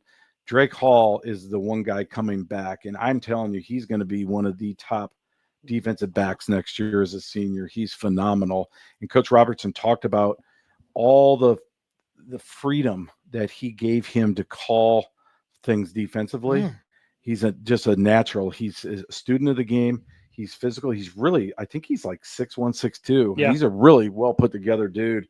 That's a kid that can play, I think, at a pretty high level. Any thoughts? Watching him play against Columbia City in the sectional game, it's going to what you said with Coach allowing him to make calls. He's just a leader out there on the field. Like, you watch him from the DB position, even if he's a lot of times he was, of course, Columbia City just runs the one receiver. He's mirroring the receiver back and forth as he's running back and forth across the field. He's yelling out, and you could hear him yelling out, hey, this is what they're going to run. And he called it perfect every time. Great football IQ. He's going to be really impressive next year. Awesome. Congratulations, Drake. Dougie Henry, right? What a season Doug had. I mean, you think about the numbers he put up as an outside linebacker, again, in that defense, that 33 defense. It's predicated on all three of those guys making a lot of tackles. Doug made certainly his fair share and just had a tremendous season. Another one of those 5, 6, 7 studs, maybe 10, 11, 12 studs, truthfully, on that side of the ball. What are your thoughts on Doug Henry? Yeah, he just matches the intensity of Ellinger, of Shefferly. I mean, like you said, they're all cut out of the same mold. Mm-hmm. It's like they've been playing football together for 12 years, and for the first 6 years, they were doing that against each other. So he rose to the occasion. Last year, he was coming off the bench when they had Dylan Tittman, and he was such a hard hitter. And he's got really good closing speed. So once he has you in his sights, it's like seek and destroy. It's time to eat. Yep. And man, he was there all year for the Saints. He was just super consistent and just held it down for what was arguably the best defense in the state. Yeah, no doubt about it. And they produced week after week after week. And even when they showed a few cracks towards the end, some of those playoff games, South Bend, St. Joe, certainly the state finals, they still made big plays when they needed to. Yeah, he was first team all conference with KC Piper, middle linebacker, if I remember correctly. Yep.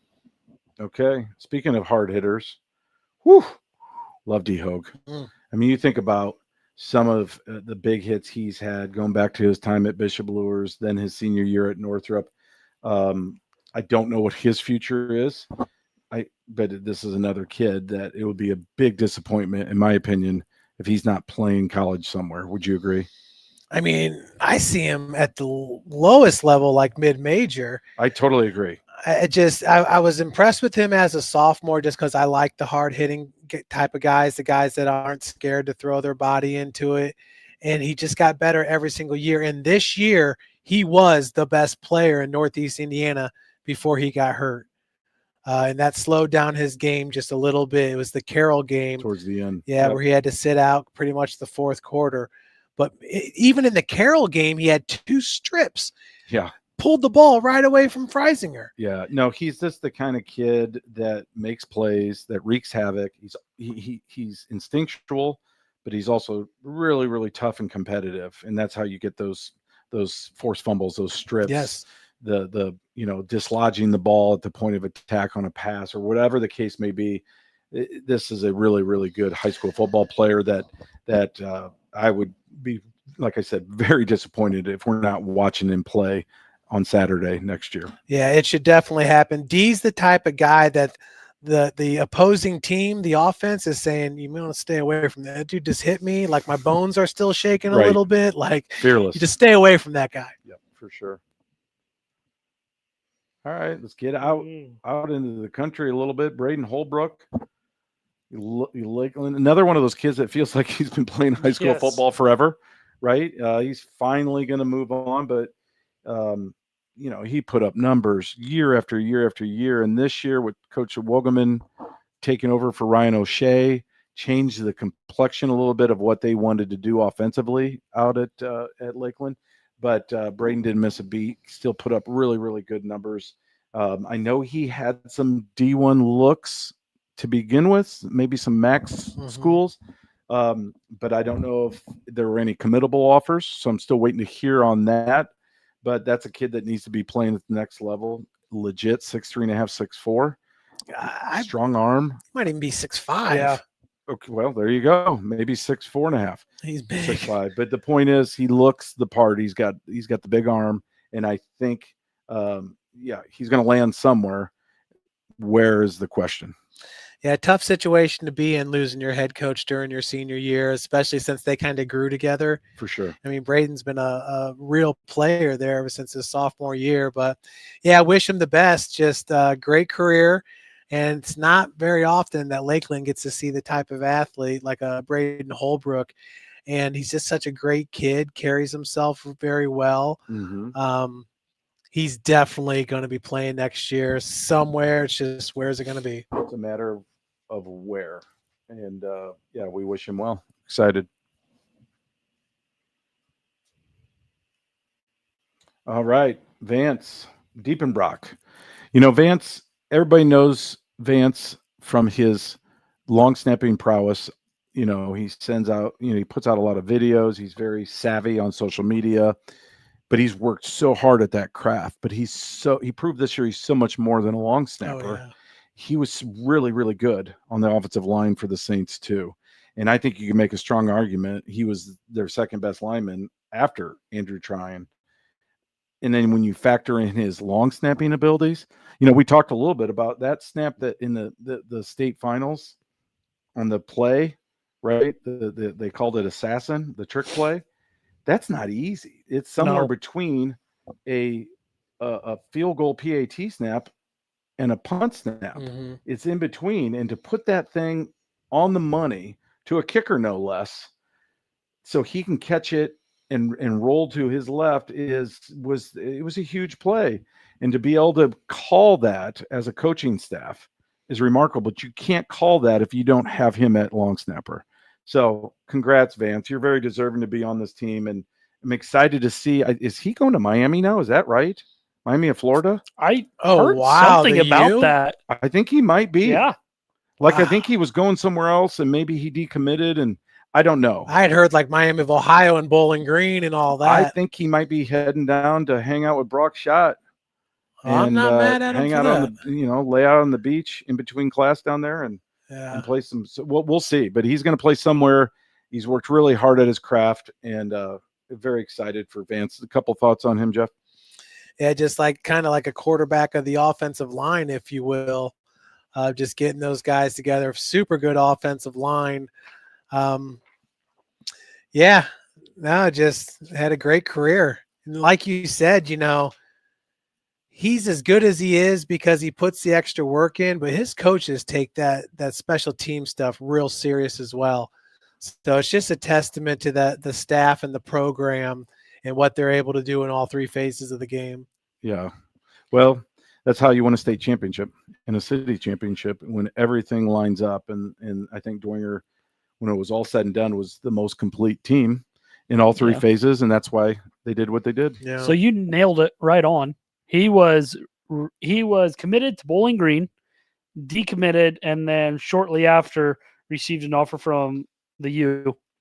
The U. Very cool. Well, excited to see where Vance lands, if indeed that's where it is. Good for him. He can hang out with Brock Schott, and they can drink, iced tea on the beach. All right, Jordan Davis from Snyder. Again, atypical Snyder season, 3-7.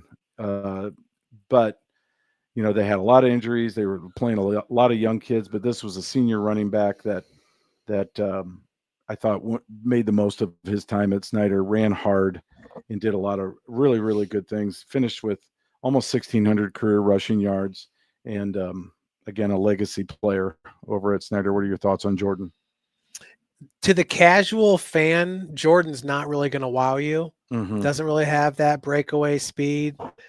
But when you really follow the game, he is special with his vision, with his ability to set up blockers in the hole. Yeah, I was. I think I was telling Tim one game. He reminds me of like a Marshall Faulk type. So good with the hands, good feet. But yeah, just he has got a mind for the running back position. You can tell he's the son of Courtney Davis. For sure. You can tell that he sat down and watched a lot of football and had his dad saying, "Son, this is why we do this. This is why." Be patient. You're, running right up in the hole too soon, and he's got great feet and vision. And I think he's undecided on where he's going to play, but I think he also will play somewhere, St. Francis, trying something locally. I'm sure those schools have offered him. Yeah, he's back-to-back first-team All-Conference, and he is a 3-down back for you. Mhm. You know what I mean, Casey? I mean, you can just get it the 4 yards a carry. Every once in a while, it's going to be 7. Every once in a while, he'll break one for 20. And reliable. He doesn't fumble. No. Yeah, just really good hard-nosed football player. And I'm sure, again, he'll play somewhere on Saturday. I'm going to miss watching him run just because it seemed like the game slowed down for him. Mm-hmm. All right, this next guy, Brady Culler, speaking of running the ball, but also did some nice things on defense, really was just, another one of those senior program players for DeKalb. And all those kids bought in to Coach Robertson's game plan, if you will, his philosophy. And they lost that season opener to Angola. And I think everybody thought, oh, okay, maybe DeKalb's, going to be under 500 or whatever. And they just had such a stretch, including that near win against East Noble, where you could tell they were turning a corner. And it was because of guys like this, all these program players, these seniors, many of whom played on both sides of the ball. Brady Culler was dynamic this year in a lot of ways for the Barons. Wow, 49 solo tackles. Yeah, and you just got to think with Coach Robertson there now that they're going to be putting out good defenders kind of year in, year out, because that's kind of his forte. Well, and what they did offensively this year is pretty cool too, with a lot of guys that, with the exception of Xavier Bell, we didn't really know much about him.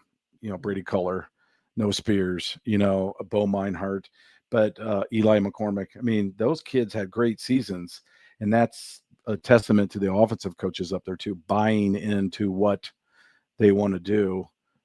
I think DeKalb football could just keep trending upward. I'm excited to see what things look like in the next year or two. I've actually been excited to see how a lot of those NE8 schools like Huntington North, Columbia City's resurgence last 5 years. I mean, these county schools are getting good. For sure. Speaking of, in the ACAC, Cooper Craig, man, tough dude. Love Cooper Craig, another junior and two-way guy that is going to just be so good next year again, I think, for the Tigers. And another one of these junior football players that may not have, D1 40 time or skills or checking certain boxes, but they're football players. This is a kid that needs to be playing somewhere. And we've talked to Coach Abbs.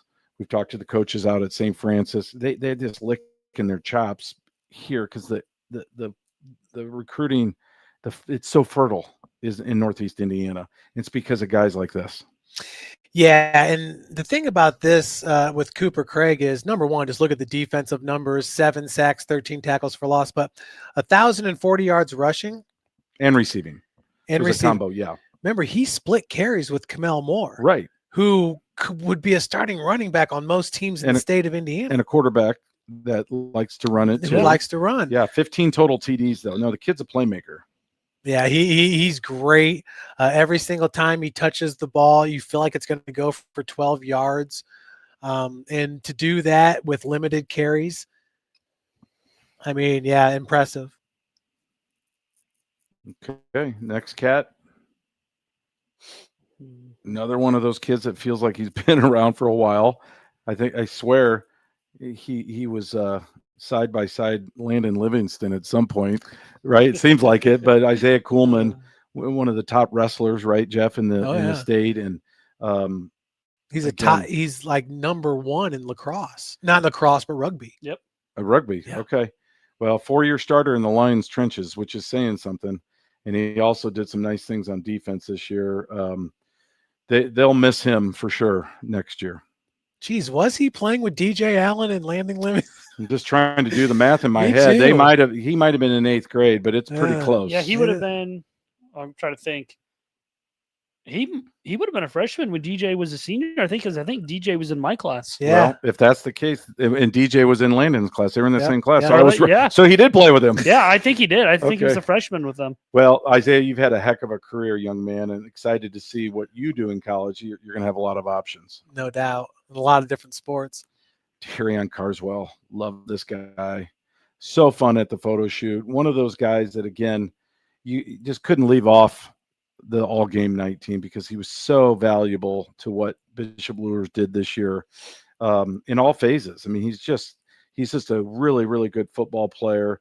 The numbers speak for themselves. Any thoughts on Darion? It seemed like he made plays when Luers needed it most. You know, like in the Andrain game where they're going up against that tough defense and they just can't get any yardage.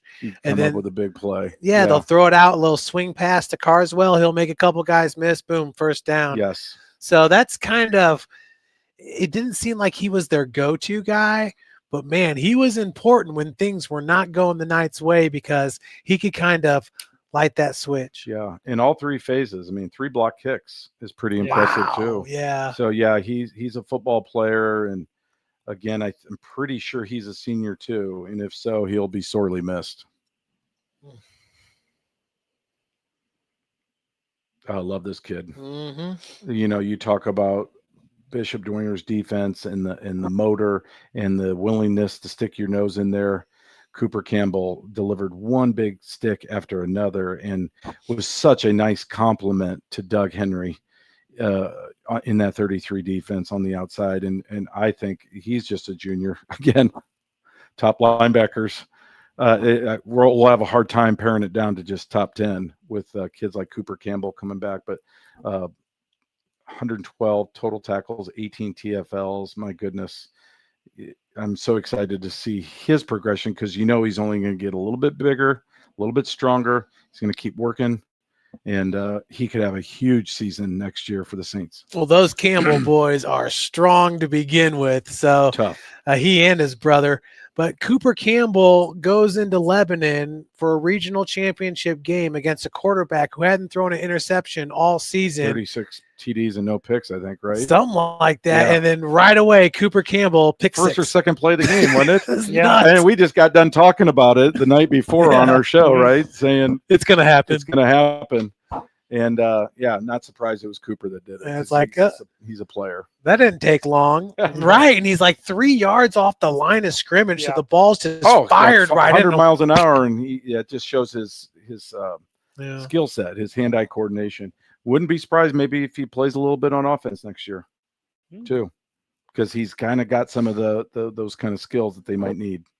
And it's his younger brother, the sophomore running back, correct? I don't think they're brothers. Oh, wow. Colin? Yeah. I don't think so. I mean, if I could be They're wrong. built the same, I'll tell you that. No, Colin's a sophomore. He spells it with a K. I don't think they're brothers. But once again, that's kind of the beauty of Dwenger's offense is where they can plug in so many different wide receivers to just kind of beat up other teams. Like they beat them up defensively, they can do that offensively too. They did that with their secondary. They had about 5 or 6 guys that were all major contributors in the secondary.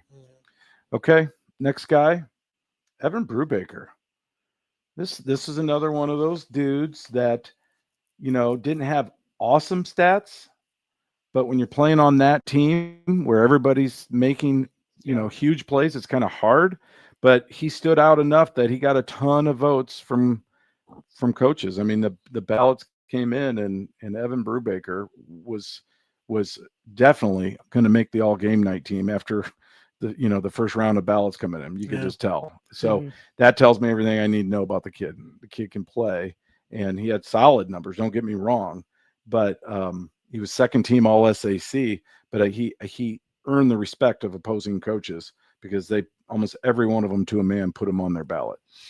Yeah, and he just manhandles offensive linemen, it seems like at times. So definitely a difference maker on that defensive line, but also just out there on the field, you feel like if you were going to bring all the O-line and D-linemen together and do one-on-one drills, he would be in the top 3.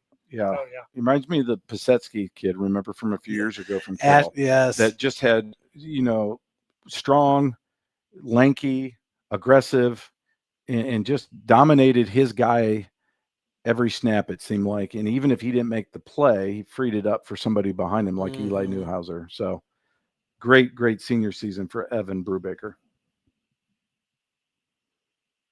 Still one of my favorite names in the Game Night Nation, Mikhail Bottles. Well, we've been talking about him forever. 2 Mikhails on the all Game Night tee, which is pretty cool. But I think he might even be looking at Hillsdale So maybe Oh. he'll be joining Hawk Hasselman up in Michigan. Nice. Be a fun spot for him. But yeah, we've talked about him forever. I mean, he's one of those kids that seems like he's got to have a gazillion records, I would think, up at West Noble, because he's been around forever. And look at the numbers he put up this year. So an easy choice. Played a little defensive back, but mostly outside linebacker. I think that's where he's being recruited at the next level. And Mikhail, what can you say? Very deserving. Yeah, he's so versatile that you can play him in those two levels, but body-wise, he is a linebacker. Because you look at him at 6'2", he could easily be 225 pounds and just be that prototypical college linebacker. Hillsdale would be a great school for him. That's a beautiful school right there. Yep. And he and Hawk can carpool together, not too far from one another. Congratulations, Mikhail. Another West Noble player, Landon Bishop. He corrected me. It's E-N, not O-N. Okay. Coach Monty told me O-N. Sorry, Coach, I threw you under the bus. But it's E-N. Landon told me just last night. And, you know, another tough, hard-nosed kid up there in Ligonier doing their thing. And I just loved watching him at the point of attack, how he would block and get after it. 36 points per game for the Chargers the last 2 years. A really, really solid right guard. I'm pretty sure he's a senior also. So another big hole to fill. But Coach Maywater is just plugging guys in. They've got things going. What are your thoughts on him? Good hands, good feet. And of course, that's what you want in an offensive lineman. You know, they got to have good hands, good feet. Strong hands too. Don't talk about that a lot with offensive linemen, but it's, as we were talking earlier, being able to get your hands inside and get a hold, but it not being seen goes with having big, strong hands. Yep. Riley Biddle. Wow, what a career he had at East Noble. Contributing on defense the last few years as well. You just think you think East Noble football the last few seasons, you think Riley Biddle, maybe even more so than Dylan Creel, in my opinion.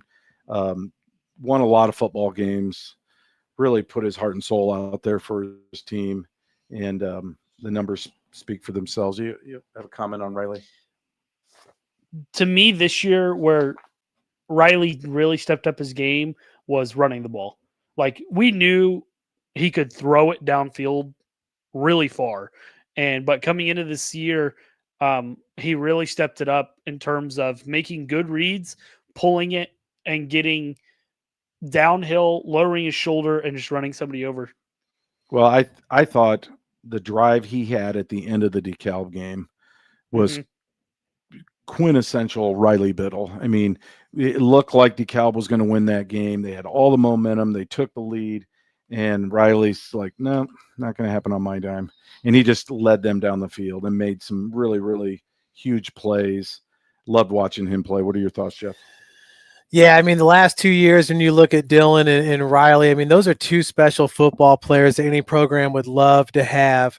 And with Riley Biddle, and I think of it with Krell too, it's just the toughness. They simply know they're tougher than any player they're going to go up against. As impressive he was throwing the ball throughout his 2 years and all the wins that he had, I was actually more impressed with his performance in the loss against Dwenger in that sectional championship game, because he had maybe half a second, 1 second to throw the ball. He was getting smacked around and was popping right back up. And every single time he took one of those big hits, he'd go pat the defender on the back. You know, much respect, kid. And he's doing it on both sides of the ball. 101 tackles, 284 total yards. I don't think I've ever seen those numbers. No, impressive. And again, I think had East Noble beaten Dwenger in advance, that would have been our player of the year. Yeah, that's a tough ask for that beat. And I know a lot of teams are beaten up, but they're just missing key players. For sure. For sure. But a heck of a career for but Riley. It also, once again, just speaks to his toughness. Everybody knows he's a standout wrestler, has been throughout his life, but I never seen him take a playoff since his sophomore year. Yeah. He's a tough dude. And everybody gets banged up and hurt. It's easy to just, Take a play off. Or you can come go the to sideline. you can go to any athletic trainer and talk them into telling the head coach you're not good enough to go. Oh, for sure. But you can do it the other way too. Yeah. No, he never stepped off the field. Never. Okay. Next guy. I definitely think he's a safety at the next level. Totally, Oh yeah. Totally agree. Even though I love watching him play quarterback. Yeah, no, totally agree. I think that's where he belongs, and I think that's where he'll make the most noise. You think like Miami of Ohio or a I Toledo? hope, something like that. Yeah. Grand Valley State, maybe. Yeah. You know. Ooh, yeah. Yeah. All right, Xavier Bell, DeKalb. What a career he had. Oh yeah. Second all-time leader in receiving yards. That's pretty impressive. This year, 663 yards, 7 TDs. Some good numbers on defense also, and in the return game. He was a finalist for the Special Teams Player of the Year, but which was a slam dunk with Lucas Wynn. But he had really good special team numbers too. And Xavier is another really good football player. We talked about program kids at DeKalb, senior, two-way guys, in his case, three-way. I don't know what his future is, but I hope he's playing at the next level because he should be playing college football. Yeah, and he was a standout for DeKalb last year too, even before the resurgence. So it just kind of goes to show you. I mean, he probably could have had a bigger year this year if other guys hadn't stepped up the way that they did. But actually, his year was even bigger than what the stats show because of the team's performance. And Xavier Bell, heading into this season, I think that they felt good because they had a guy like Xavier Bell. Right. And then after a few games, when a couple other guys rise to his level, then the whole team was feeling good and winning ball games. Yep.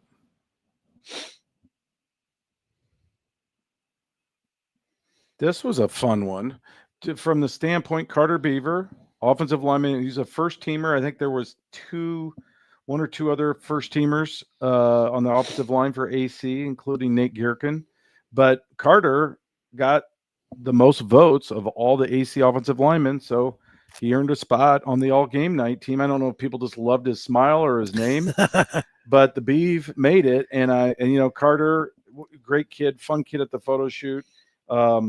Look at that, 6.5 yards per carry for AC. And that's with everybody in the stadium knowing they're going to run the ball.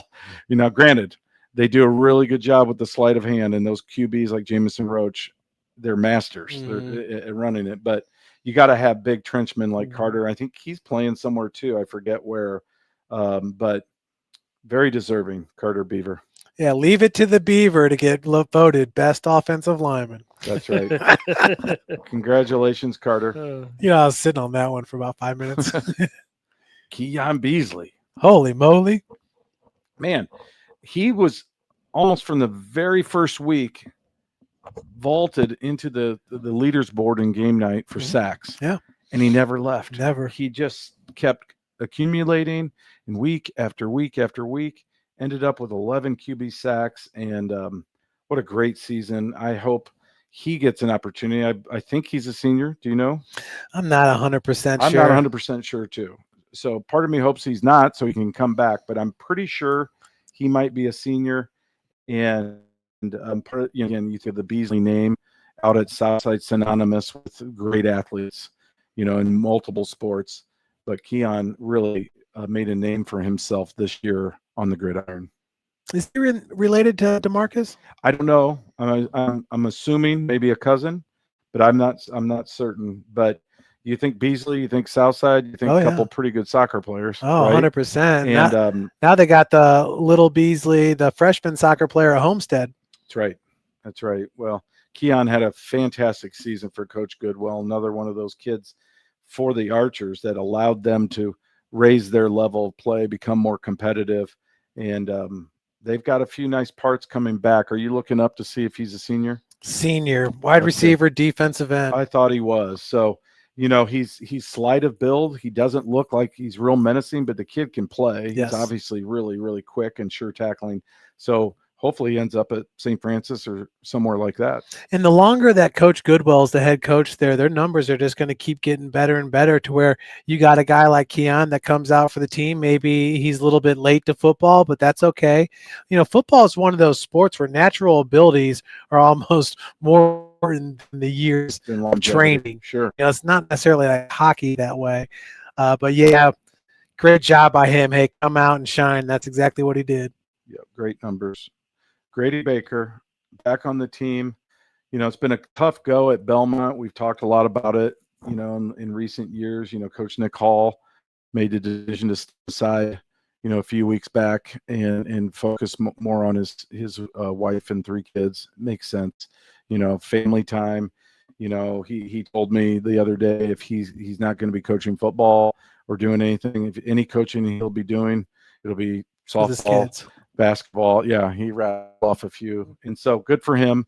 You know, like Coach Nick Hall a lot. I mean, he really, really poured his heart and soul into that program these last several years, and they just couldn't quite get over the hump. You know, usually in that situation, a team that doesn't win many games at all, if any, usually the community wants to kick him out the door. Right. That was not the case with Nickel. Everybody loved him. Right. How that didn't work is still kind of mind-blowing. It is. But, you know, sometimes you just need new leadership. Maybe just a fresh start. Fresh start. And I think, you know, Coach was at a point in his life where he realized that, and also he's got some other people in his life that need his time, right? And or more of his time, because he's pouring his heart and soul into that head coaching job, and then he's got to hear all the bickering behind him about how the team doesn't win, and you just don't necessarily know all the how the toll that takes, and too. Well, that's Was that all on Nick Hall? No. And here's the thing. He was always, and I've said it a million times on the show, he was always so positive and polite. He'd come to the photo shoots and he'd shake my hand and he'd say all the right things and promote all his kids. I mean, it was not because of Nick Hall. I'm telling you that right now. His heart was in it for all the right reasons, and he was pushing all the right buttons. It just didn't work out for whatever reason. But it wasn't because of Coach Nick Hall. So, Coach, if you're watching, we wish you the best. Love your kids up. You're going to be a great youth coach. But it's also, I mean, once again, think about the Fort Wayne Community School situation. Well, the situation out there down south in Decatur is you got Belmont and you got Adams Central and you got South Adams, and you got them all kind of fighting for kids, right? Sure. No, there's no doubt that they've lost some kids. I mean, either this year or the year before, I'm trying to remember which one. I'm losing track of my years, Jeff. But at the photo shoot, he all but said he had like 6 or 7 kids that just within that week decided not to come out. Yeah. And I don't know if any of them transferred and went elsewhere, but I don't know. Let's get back to Grady Baker. Yes. Congratulations, Grady. 4-year starter, great numbers, 25 pancake blocks. I love that action. I think he might be going the military route. I'm not sure. But that's a dude I want next to me in a bunker. I can promise you that.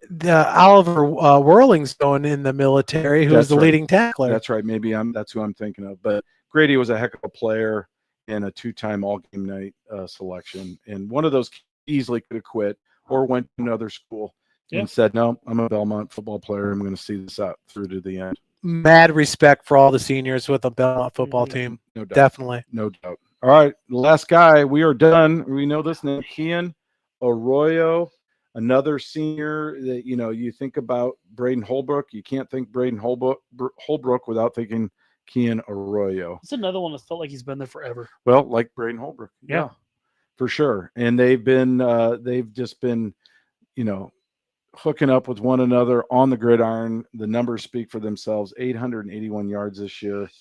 I don't know where he stands on the career list at Lakeland, but I'd be willing to bet he's at the top.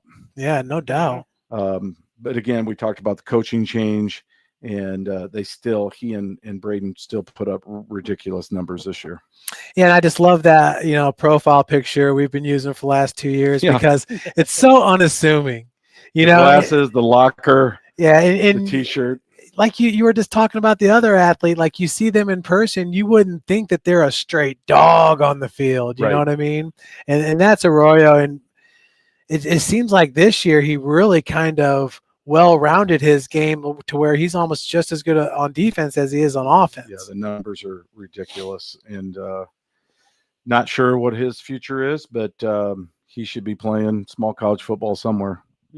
For Yeah, sure. agreed. Real quick, Jeff, I just want to, one of the Buzzards' friends, Porter Tellman, Snyder graduate, went to St. Charles, knows he's down at IU. He knows I'm a Hoosier fan. I know you're kind of a closet fan. It's okay. He gave me the IDS with our guy Mendoza flipping champs. I just think that's so much fun. I'm not necessarily a huge fan of this rag, but I still it's pretty neat little memento from this season, and I love the fact that Fernando Mendoza won the Heisman Trophy earlier this month, and the Hoosiers are 13-0, number one team in the land. Crazy. As of the end of 2025. They might lose in a couple days to Alabama. I hope not. Now, what I will say, I think they are a very good football team, Thank you. and they are on my list right now of one of the favorites to win the national championship. Look at you. Okay. Love it. Look at this guy. That took all That took everything out in of me. him. Now I will never say anything nice about IU ever. Well, again. listen, you know what? I think Ohio State's probably still got to be the favorite. Yep. I think Georgia maybe if they could get by Ohio State, and I think if IU's fortunate enough to get by Alabama, that next game against Oregon or Texas Tech will be tough. Yeah, I think especially Texas Tech Oregon team is really good. I think they're really good, and then Oregon, they got some guys back that they didn't have the first time around. It's hard to beat somebody twice. It's an uphill battle, but you know what? As an IU fan, an IU grad, if you're not riding this train till the very end, you're missing the boat. It's a really special time for Indiana football. It's remarkable. It's what everybody's talking about. It's like the one thing that could never happen is happening. It's surreal. Somebody said that they were the worst college football program-wise win percentage in the last 50 years or something. Until Signetti, now they're second worst behind like Wake Forest or Northwestern or somebody like that. Northwestern. So are we talking like major Division One then? The old Power Five. Yes, they were the losingest program. Yep, it was between winning percentage and total losses in like the last 50 years. They were the worst until just this year. Northwestern was it? Yeah, and then Wake Forest might be in that conversation for one of them too. So yeah, and think about all the winning they've done, and they just barely inched by one or two teams. Yeah. I mean, it's remarkable. It's been fun to cover some of those games, and as a family, we've gone to a few, and you know, every once in a while, people are like, "Oh yeah, you're on the bandwagon." I'm like, dude, I'm an IU grad. I'm sorry I didn't run around, you know, tooting the Hoosiers horn too often the last, 4 decades of my fandom, but it's because they weren't very good. You just kind of went with it, but it's been neat. I hope they can pull it off, but whatever. If they don't, it's been a hell of a run this year. Yeah. Hey, was that a regulation with newspaper? It seemed like it was a little thinner than most. I don't know. This is maybe just what they print on now. It's thinner. Yeah. Huh. It's not more of the tabloid Game Night. No, it's not regulation. Maybe this is what the IDS does now, but I thought it was cool. And thank you, Porter, for that, because he knows he's been down in the cave and seen all the stuff. It's going on the wall. So, well, thank you, Jeff, for coming down to the cave. It was fun having you back in. I appreciate all your help tonight, getting things synced up, and all your contributions. And Jackson, thank you for all your help this year as well, and help facilitating and filling in for the snake. I saw you, cuddling up with Jake's friend there. And we'll thank Jake. Also, Jake did text me and said he made it home. Oh, good. Safe and sound. Thank you, Jake, for all your contributions and all the others. There were so many that contributed this year. Too many to name, but thank you, everybody who contributed, everybody who watched, all the coaches for their support, and all the folks that have watched as well. So until next year, probably August, I am Casey for Jackson, Jeff, Jake the Snake. We'll see you probably in 2026, sometime late August. Good night, everybody. Good night.